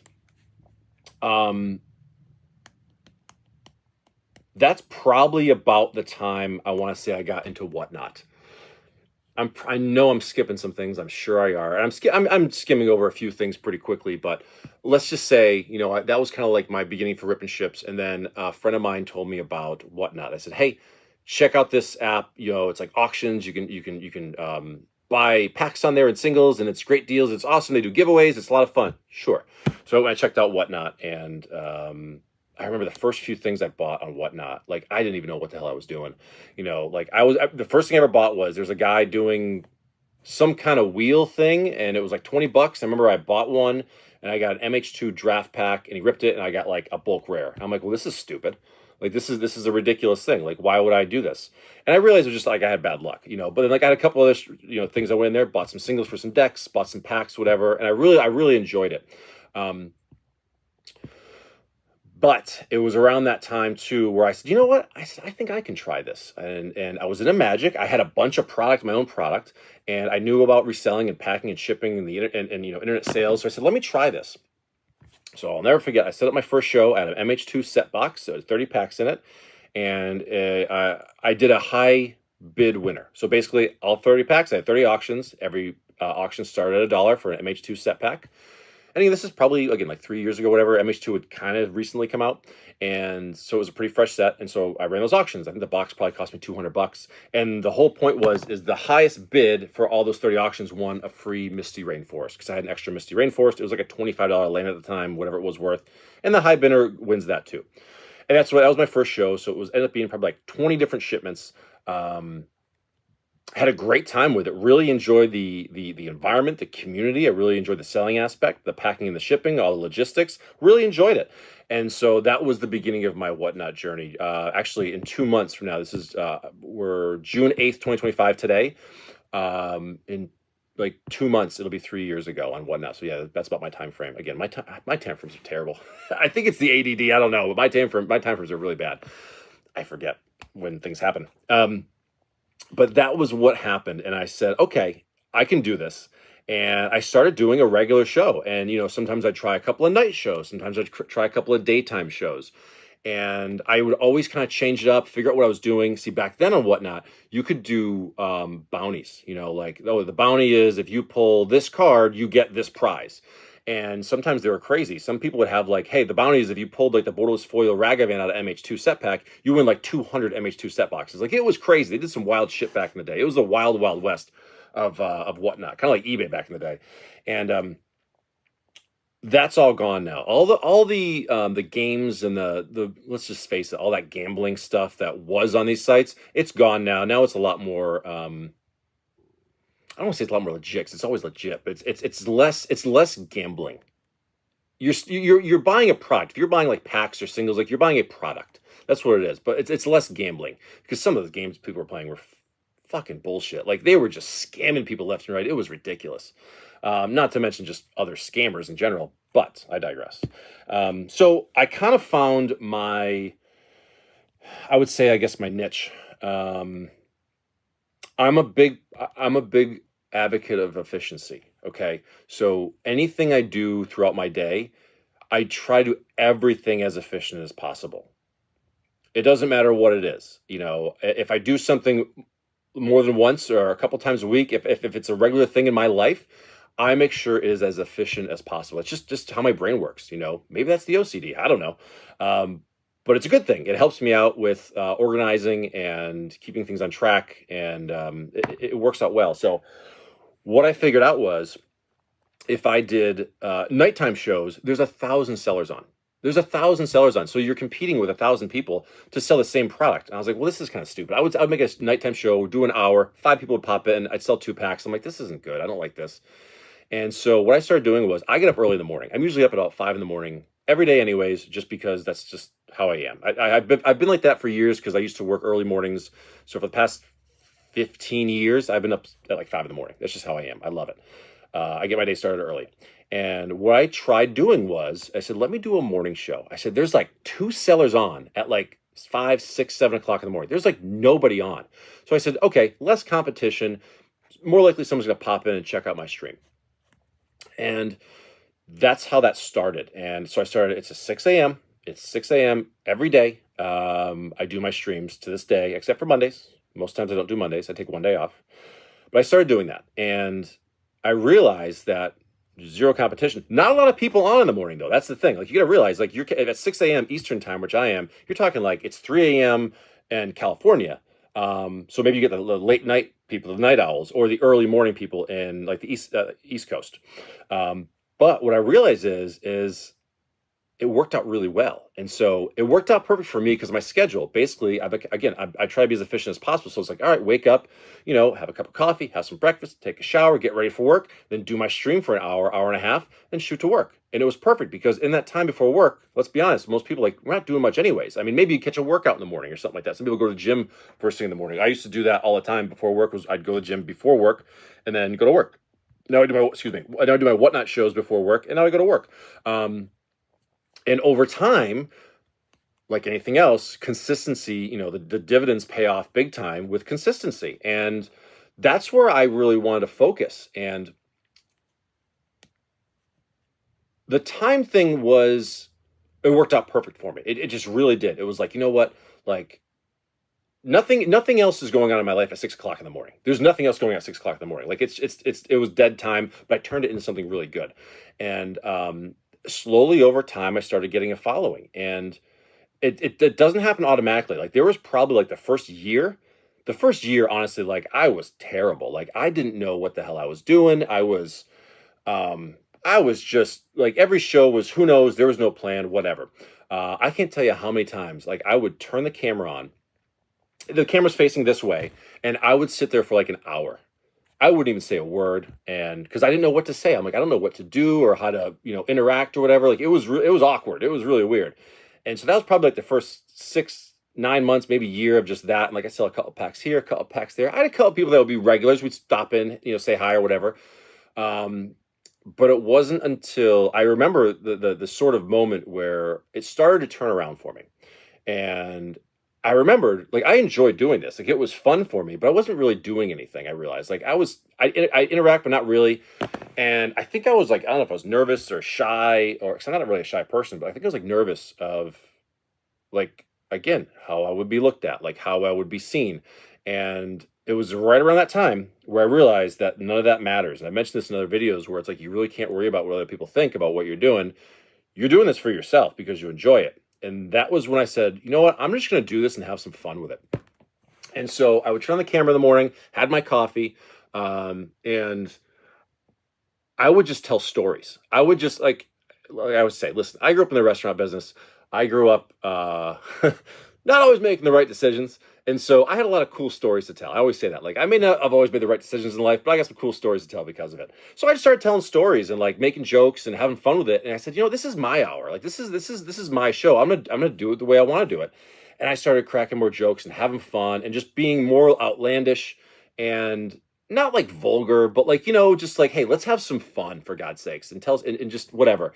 And that's when I think things turned around, because I stopped being so nervous and I stopped worrying about like what other people would think about what I was doing, and I did what I wanted to do. And then that's when I think like the audience started to kind of come on along. We started to have a regular following. Some people that like have literally to this day been around for like since that beginning, which I love them because they're still hanging around with me through all my stupid stories and bullshit or whatever. But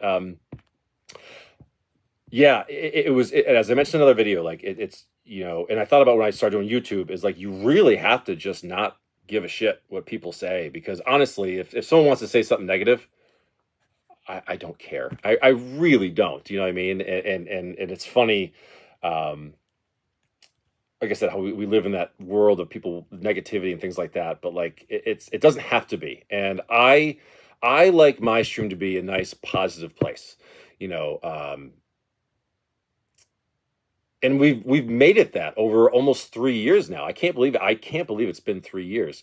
But what I want to do now kind of is I'm probably going to end this part of the video here, because what I want to do, that's basically kind of like my reselling story in a sense, from beginning to end, 5 or 6 parts or wherever it is I made.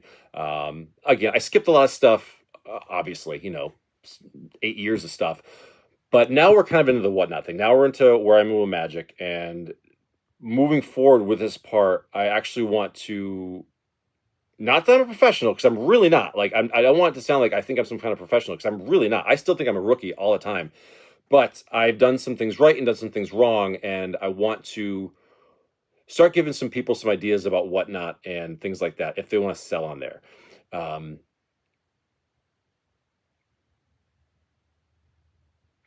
People ask me all the time, because I've been around for a bit, like, what should I do here? What should I do here? And there's a lot of advice I can give. And so I think we're going to end this video now, so I can probably get my thoughts together, so I can put all that together into maybe like a Whatnot tip show, maybe. I mean, I mean, I guess all these videos have kind of been like, my experiences and some, tips for what to do maybe down the road. So maybe I'll focus on Whatnot for the next one. But yeah, that's kind of like once I found magic, I really my mind just shifted totally. It was amazing how much I just absolutely fell in love with magic again. The playing, the collecting, the investing. Even though I hate that word, investing. Magic it's not something you invest in. Just collect it. Collect the things you like. Don't try to invest in it. It's a whole different conversation. Because most people, that's not what you're doing. I feel like that's a whole video on itself of like what actually investing in it would be. But anyways, yeah. So that's about it at this point. Like I said, I'm into Whatnot, and we'll make some videos about some stuff with that later. All right, so this is going to be the next part, and honestly, probably the last part for this series, I guess, of how I got into reselling and kind of where I am now, because this should pretty much bring me about to where I am now. But on top of that, this video, I'm going to focus mostly on where I am now with Whatnot and some tips for people that would like to sell on Whatnot. So on my other videos, I think I've given some good tips on avenues to resell, things to look out for, and tips and tricks and things like that. Now this would be specifically for Whatnot. Not to say you can't use it for other things, but this is kind of like what I do, and a bunch of information. This is basically a video about Whatnot, let's just say, for example. So I mentioned that I started selling magic on there, and I kind of figured out what my niche was in the mornings, and I started to get a nice little crowd there, and I started kind of opening up as a host to these shows to be, I guess, more entertaining and more welcoming, and so people enjoyed being there, not just for the packs, but maybe for the stories I was telling, or just whatever atmosphere that we were creating. So the cool thing is with Whatnot is you can kind of do whatever you want, right? You're creating a show, and it's kind of like a YouTube channel. You can do whatever the hell you want with it. And if there's people that are interested in what you're doing, then they'll come along for the ride, and they'll hang out with you. And if not, they won't. It's fine. Not everything is for everybody. That's why there's a bunch of different YouTube channels and TV stations and subscriptions for shows and everything. Like, it's just based on your taste. So that's kind of my first piece of advice for anyone that wants to get into Whatnot, for example, and I tell this to people all the time that are getting into it, is try some things out and figure out what you like to do and keep doing that. So when I started, I was doing, again, back in the day, you could do pull boxes, you could do mystery boxes and wheels and all sorts of random things. You could literally like auction off like cards, like I only show on the back of it, like who knows what it is. You do a lot of random things that you really shouldn't do anymore. And I tested out all those things, pull boxes and high bid games, bounties. I tried all of it, and really, I wasn't a fan of all those things. So when we do like pull boxes or bounties or whatever, or auto boxes even, which is the now thing on Whatnot, I don't like those things, and I'm going to tell you why. And this is my personal opinion, just my opinion. Everyone has their own, but I don't like things like that because, in my opinion, those, let's say you have 100 card or 100 prize auto box, generally speaking, you're gonna have about 90 losers and 10 winners, or maybe even more, maybe like 95 losers and like 5 winners. And that's a big feel bad, and that's why I don't like doing things like that. Same thing, I used to like mystery bags too, where I had like 50 different mystery bags, and there'd be big packs or collector packs or singles in there, and who knows, kind of like those vaulted rarity things. I said before, like vaulted rarities, it's just a mystery bag. That's all it is. And again, you're probably going to have like 20 unhappy people for every happy one. That's not a good business model. I don't think that is good long term. It's good for like a quick flip or a quick little profit, but I don't see that as like, personally, that's not my thing. I don't like doing that kind of thing. And I realized what I like to do is opening packs. Okay. And so now on a site like Whatnot, for Magic the Gathering, for example, or it could be Pokemon or sports cards or whatever, but specifically Magic the Gathering, there's a million things you can do, but I like to do packs. Now, a bunch of people do packs. So how do you kind of stand out from being different and be different, or how do you do something that you really enjoy? And I realized what I wanted to do is because certain people only have like a few different varieties of packs. Maybe they have the new stuff and that's it. Maybe a couple of boxes from recent sets, but that's it. And again, I'm an old school player. I played back in the early 90s. So I like those cards. So 20 years of Magic, I wasn't like connected with because I didn't play with it. But then I was like old stuff and the new stuff. So I started expanding my product lines. Once I decided I was just going to do packs, I started expanding my product lines. Let me actually back up a second. Why did I start doing packs? One, because I enjoy it. I enjoy opening packs. It's a lot of fun, and anything can come from packs. That's the cool thing. If you open an old pack of Final Fantasy or whatever, like, I mean, you never know. Any pack could be that really big hit. That's what's fun about it. And the cool thing with packs is even if you have a bad pack, you still have cards you can play with. That's the nice thing. And I always think that's what's cool about Magic the Gathering is like you can open a pack, you spend $5 for a pack, you can get no value like monetarily, but you can get cards you could use and maybe find a new legendary creature to build as a commander or get an idea for a deck or whatever. So it's always cool. And on the business side of it, okay, I realized that doing packs was the more not say responsible.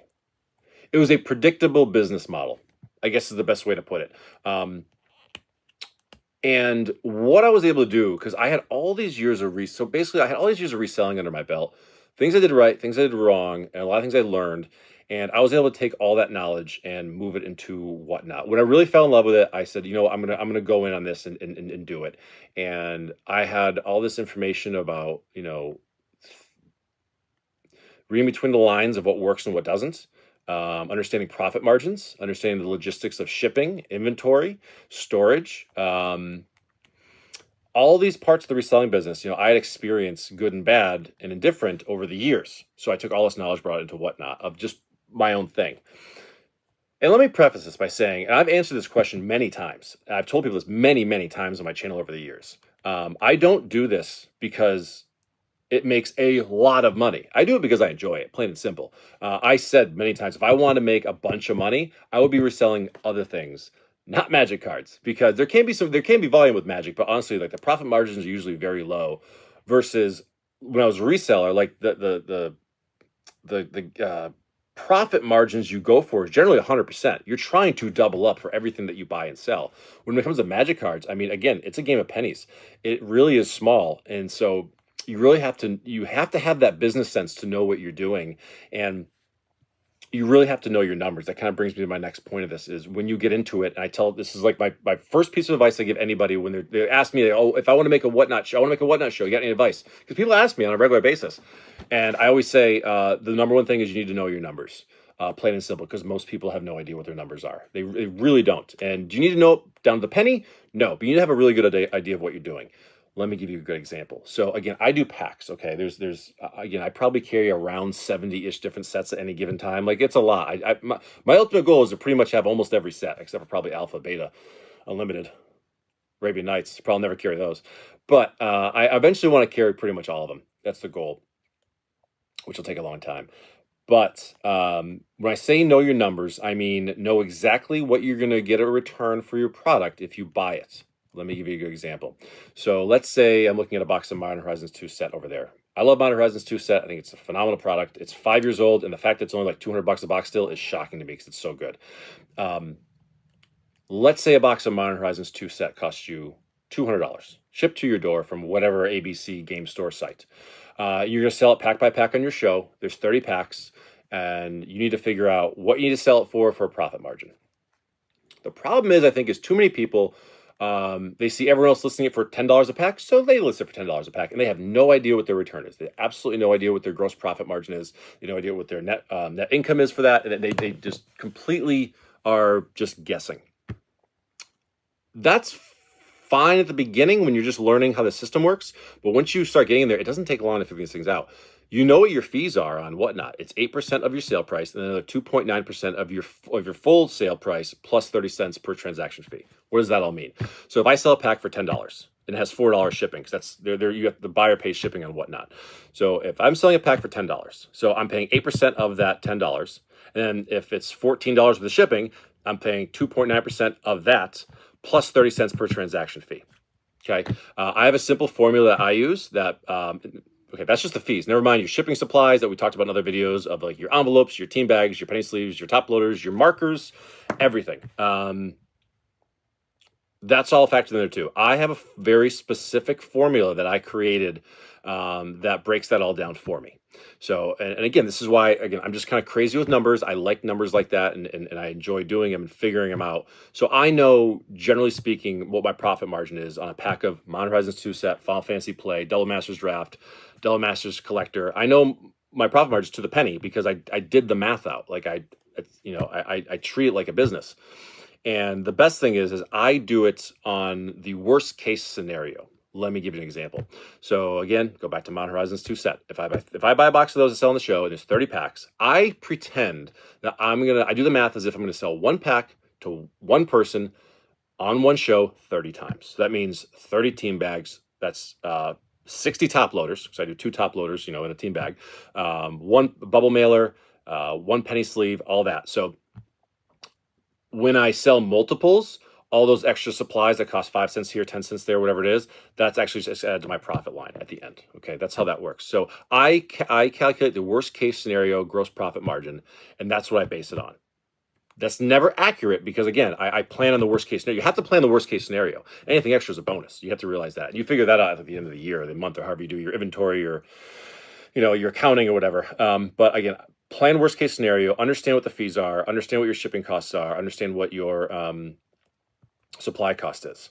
Another big cost that people don't take into account, especially early on, is their giveaway fees, their giveaway costs.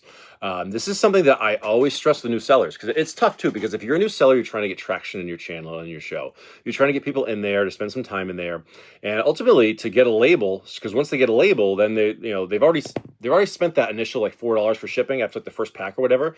Then they're more willing to spend more if they've already got a label going on, right? So people do a lot of giveaways, especially if they're new. Here's the problem, again, where I see people really don't know their numbers, in my opinion, is because let's say someone's just selling draft packs of a new set. They're selling play boosters of Final Fantasy for $9 a piece, or whatever they're selling them for. And let's say you figure out that you're making $1 profit per pack. Okay, so you say, I'm making $1 profit per pack. And every 5 sales, we're going to do a giveaway. People do this all the time. Every 5 sales, I'm going to do a giveaway. Okay, so you sell 5 packs, you make $5 profit. Then you do a giveaway of a pack. And you spent $4 for that shipping, and then your $7 cost in the pack or whatever it is. Now you're just in the hole. And I see this happen a lot with people. And my suggestion always is do giveaways. That's fine, but do it for a special reason. Do it for if someone raids into you, or if you have a special moment happen, something really cool, or if you feel like being generous at that moment, sure, go ahead. But so many people absolutely kill their profit margins and lose a lot of money doing that. You can make a 3-hour show, sell for a couple boxes of Final Fantasy Play boosters, but you actually lost money because you did 10 giveaways. That's what I mean. So if you gain pennies, there's very little margin. Most people don't realize that if you sell a box that, say, again, let's go back to MH2 set, 30 packs, most of those sales from that box is getting back your capital of the cost of the box. And the profit is probably like 4 packs at the very, very end. Most people don't realize that. Here's a good example, and I've actually got I have a box of Revise coming in. So I'm recording this on June 8th, but I'm probably gonna release this like a week and a half later. But either before this video or after, I'm gonna have a mail day of a Revise box. Okay, I'm getting a Revise box in. They're extremely expensive. And they sell pretty good. I usually go through a box in about 2 months. So my entire profit margin on that whole box of 36 packs that costs like $9,000 plus is literally like 3 to 4 packs of cards. That's it. So you have to sell. So you sell through 32 packs of that Revised box, which could take you 2 months. You just broke even. That's all you're at. You're at the break even. So if you think you're going to like give one of these away or sell an auction for $1, don't do that. Trust me, that's when you lose all your capital, is just in just a few packs. So keep that in mind, as like I said, when you're doing your numbers. Also, as far as doing your numbers, you need to know your inventory. Keeping your inventory is very important. You need to know what you have, because you need to know what the value of your inventory is. But also, you don't want to run out. You don't want to run short, just like shipping supplies. But you also don't want to sell something you don't have. I made this mistake a few times. it's tough again with like 100 different products that I carry. Every once in a while, maybe once every like 3 months, this random occasion, someone will buy a Doctor Who collector pack, and I'll have miscounted or somehow made a mistake, and like I got to refund it. It happens, but try to like have it happen as little as possible. It's just one of those things. It's easy, especially with a lot going on and products everywhere and giveaways. You can lose track of things. It can happen. So going back to like that revised box or other inventory, for example, when I'm talking about any box that takes 80% of the box, maybe more, to get your capital back before you even start to get into profit, you have to know how quick you can turn your inventory. And ideally, you want to turn it as quick as you can while still making the profit margin you're happy with. Now, that's why again, what I do with the formula that I have, I'm very open and honest about this on my channel, is I have a very specific gross profit margin that I use for my show. It's my goal. It's my target goal. Sometimes I go lower, sometimes it's a little bit higher. It's never much higher though, because if it's much higher, I could drop it a little bit. For example, if a pack of revised is like that box revised, for example, is less than my regular gross profit margin, because otherwise the packs would be way too expensive. But I'm happy with the return. It is what it is. But certain things, if you're selling a pack for say $9 versus $10, a lower end pack, like a $9 or $10 sale, sometimes if you have say 30 packs in a box, that's a $30 swing for the case of for the overall cost of the box and your overall return. So that $30 on a box that costs you $150, it's a big percentage change. I mean, that's about 20%. It can change either way. So if determine if you're going to take a little bit extra than that gross profit you want, or a little below based on whichever price point you want to go for. It's a personal preference. It's whatever you want to do. If you sell packs at a lower price at a lower gross profit, you can do more volume because people might go to you. But you also have to be an entertaining channel. You have to be, enjoyable to watch. People have to want to go to you, because especially in right now when Final Fantasy is coming out right now, and it's all everyone's carrying is Final Fantasy. Why are they buying your Final Fantasy collector pack versus mine versus theirs versus hers versus whoever? And it can be tough. It can be tough when you're in a time slot where there's 20 people selling the exact same thing, and everyone has different prices. This person has it for 80. This one's 75. This one's 85. This one's 60. And you'll wonder why some people don't buy from. I sold my first Final Fantasy collector boxes the other day on here, and I beat everyone's prices. That was my goal. Is everyone's selling for like 75, 80, flat rate, like listed price, not the auctions, and I listed mine for 72. And it was funny because when I first did my show, it was about a half hour before anyone even jumped in and grabbed one. And everyone's even commenting like, dude, you have the cheapest prices on whatnot. I was like, well, yeah, I have to try to stand out a little bit if I can, because you're offering the same product. I always say, are you paying for the product or for the entertainment, or both? Think of that too when you're shopping on whatnot. It's kind of one of those things. So let's go back to that revised box for a minute. So the reason I got this was actually my third revised box I've done on my channel. I remember the first time I got one, I was extremely nervous because I spent about $9,000 on it, and it was like all the capital I had, and I'm like, oh shit, like if I can't sell this, I'm in big trouble. Like it's gonna lock up all my capital for a long time. Luckily, I sold it in about a month and a half, so it went really quickly. I was very happy with it. I got a second one, which was actually, I think, even riskier, because my thought was like, you know what, like 10 different people got this like sealed as like a cool part of their collection because it came from a sealed box from a trusted source. So they're not going to buy anymore. And so I got to see if the second one sells. Second one sold in about 2 months. So I was like, okay. And then I haven't seen good prices for a while, but recently someone messaged me directly. It was a private sale. I said, hey, I got a revised box. If you want it, I know what your price point is. I can match that. Right away, I was like, done. No negotiations. I said, that's a perfect price point. I said, let's do it. And it's already, we made the purchase like right away. But my point is with something like that is if you buy a product for your show that locks up a lot of capital, you better have a second or third avenue to sell it. Because if you're a new seller, okay, let's say you're a brand new, and I saw this happen before. Quick little tangent of a story. I saw someone, it was a revised box. I went on their show and they had a revised box, and it was cheap. They were doing like $275 a pack from a fresh box. Mine are like 300, maybe like 320. It all depends on what your gross profit margin, what you want and all that. But they were selling for $275 a pack. Great deal for a sealed revised pack from a box. Is a great deal. Here's the problem. They started their stream, ripped the box open, and displayed it. Now they have an open revised box. Big problem, and no one bought any. And now this person probably spent $9,000 or more on this box. They opened it before they even made a sale. Like now that the show's over, if you're not a trusted seller, if you don't have another avenue to move that, now you just have an open revised box. That's not a good thing, because you can't sell it whole like that. No one's gonna buy a box that's open for, like, unless it's a super discount, they're gonna think they're searched. So you gotta sell it on your show. So now he's locked in. What I do is, my suggestion for everything is I have, whenever I buy anything for my show, number one, I don't mind sitting on things long term. If I get stuck with a box for a while, it is what it is.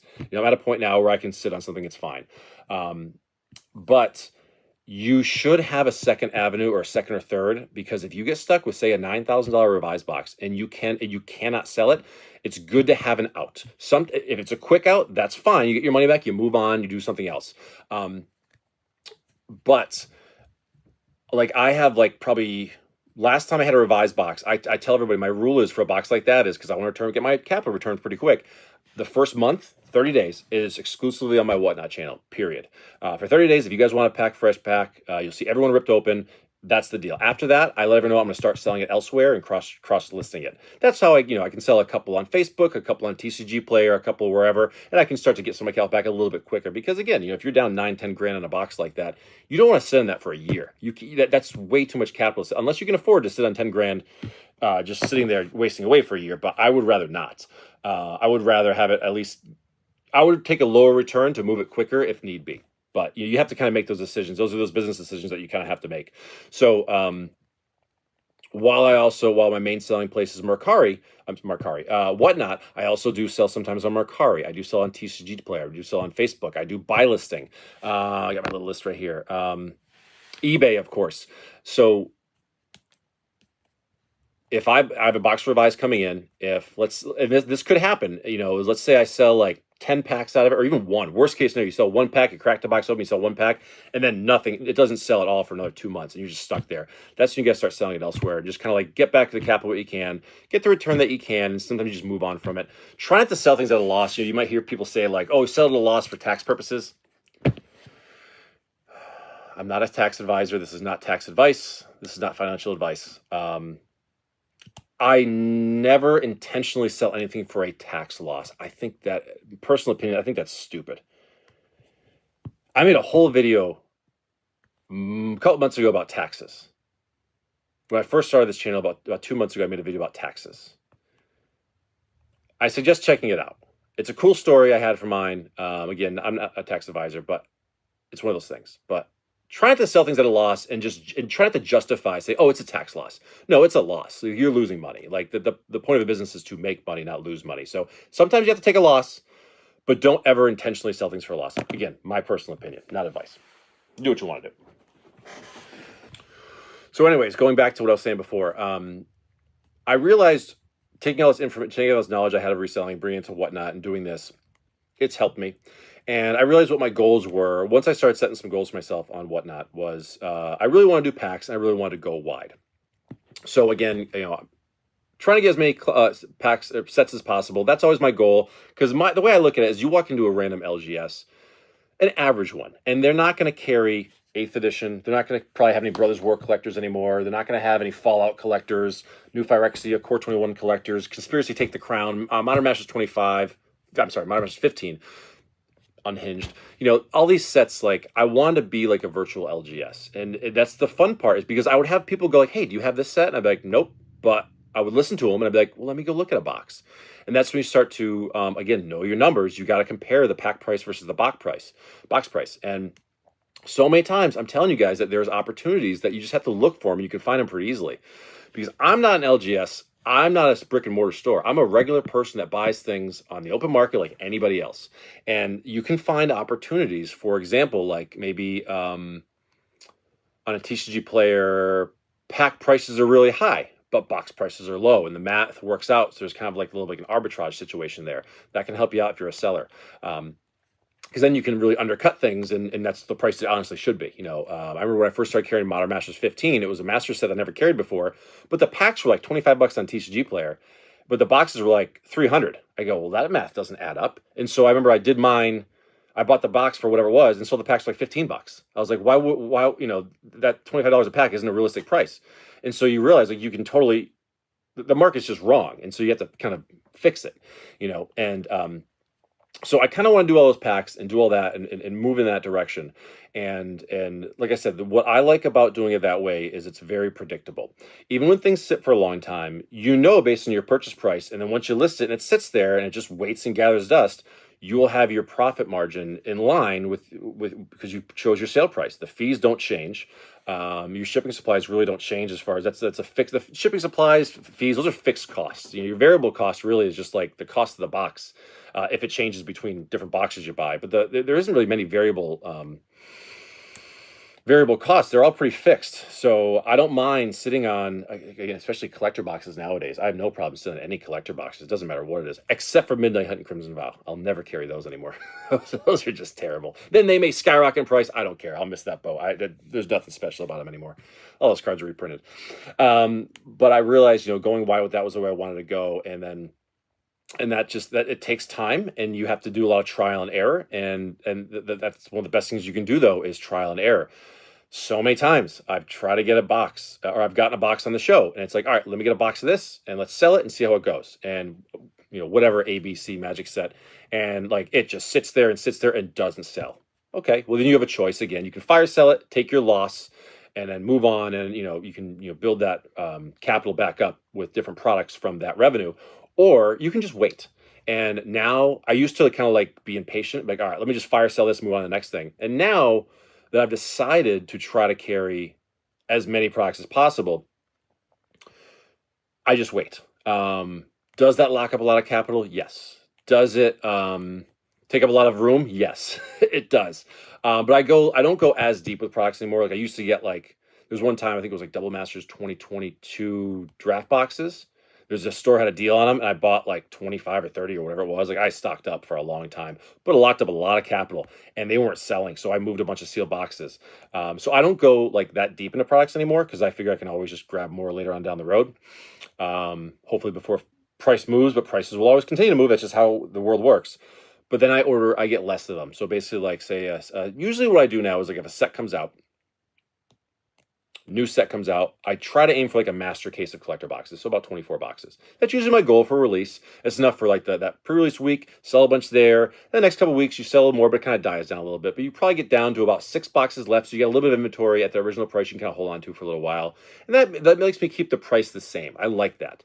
And then if use the next wave, I'll get like 6 more boxes. I'll continue to get like 6 boxes of a set, like a case, for a while until it spikes. And when you have like a Fallout situation, a Lord of the Rings Special Edition situation like that, Ravnica Remastered now when it gets to that point, the Wilds of Eldraine's, Bloomburrow, now sets like that, I'll buy 1 box, maybe 2. Like a Lord of the Rings Special Edition box, it's already spiked. It will continue to go up. There's no question that whatsoever. But why lock up if they cost almost $2,000 a piece? Why buy 6 boxes at $12,000 when it's going to take you a year to sell that? Just buy 1 box. I bought a Lord of the Rings Special Edition box probably 2 months ago, and I sold 2 packs in the first week. Yesterday morning, I sold like 3 packs to one person, and it's going to sit there for a while. Like no one's going to touch it for a while, so you're locking up like that $2,000 for a month or two. Like that's just a guarantee. So why lock up more when you really don't have to? Don't lock up capital that you don't have to. The difference is if you have a good deal. If you have a good deal, like a really killer deal, and you can lock in those profits for a while, that's a different scenario. So you have to do that. It's a judgment call, case by case basis on how you want to do that. You have to say like, all right, am I okay if this capital gets locked up for a year or 2 years or whatever? And you don't want that to happen. Because then you're really just speculating. I did that. I've actually have a product over there that I speculated on, and it's a bad speculation. It's going to sit there. It's going to gather dust. It probably won't move for a year. I'm not going to say what it is. It doesn't really matter. But it's a product I spent about $1,500 on, and it's not going to do a thing for a year. It's going to sit there. I'm not going to sell it at a loss. I will just wait. It is what it is. Even if I get like a 10% return after a year, still a good return when you think about it. I mean, it's not amazing. You're not gonna get rich on it, but it's a little bit of a return. And that's the biggest thing is take those small returns and keep moving forward and keep moving forward.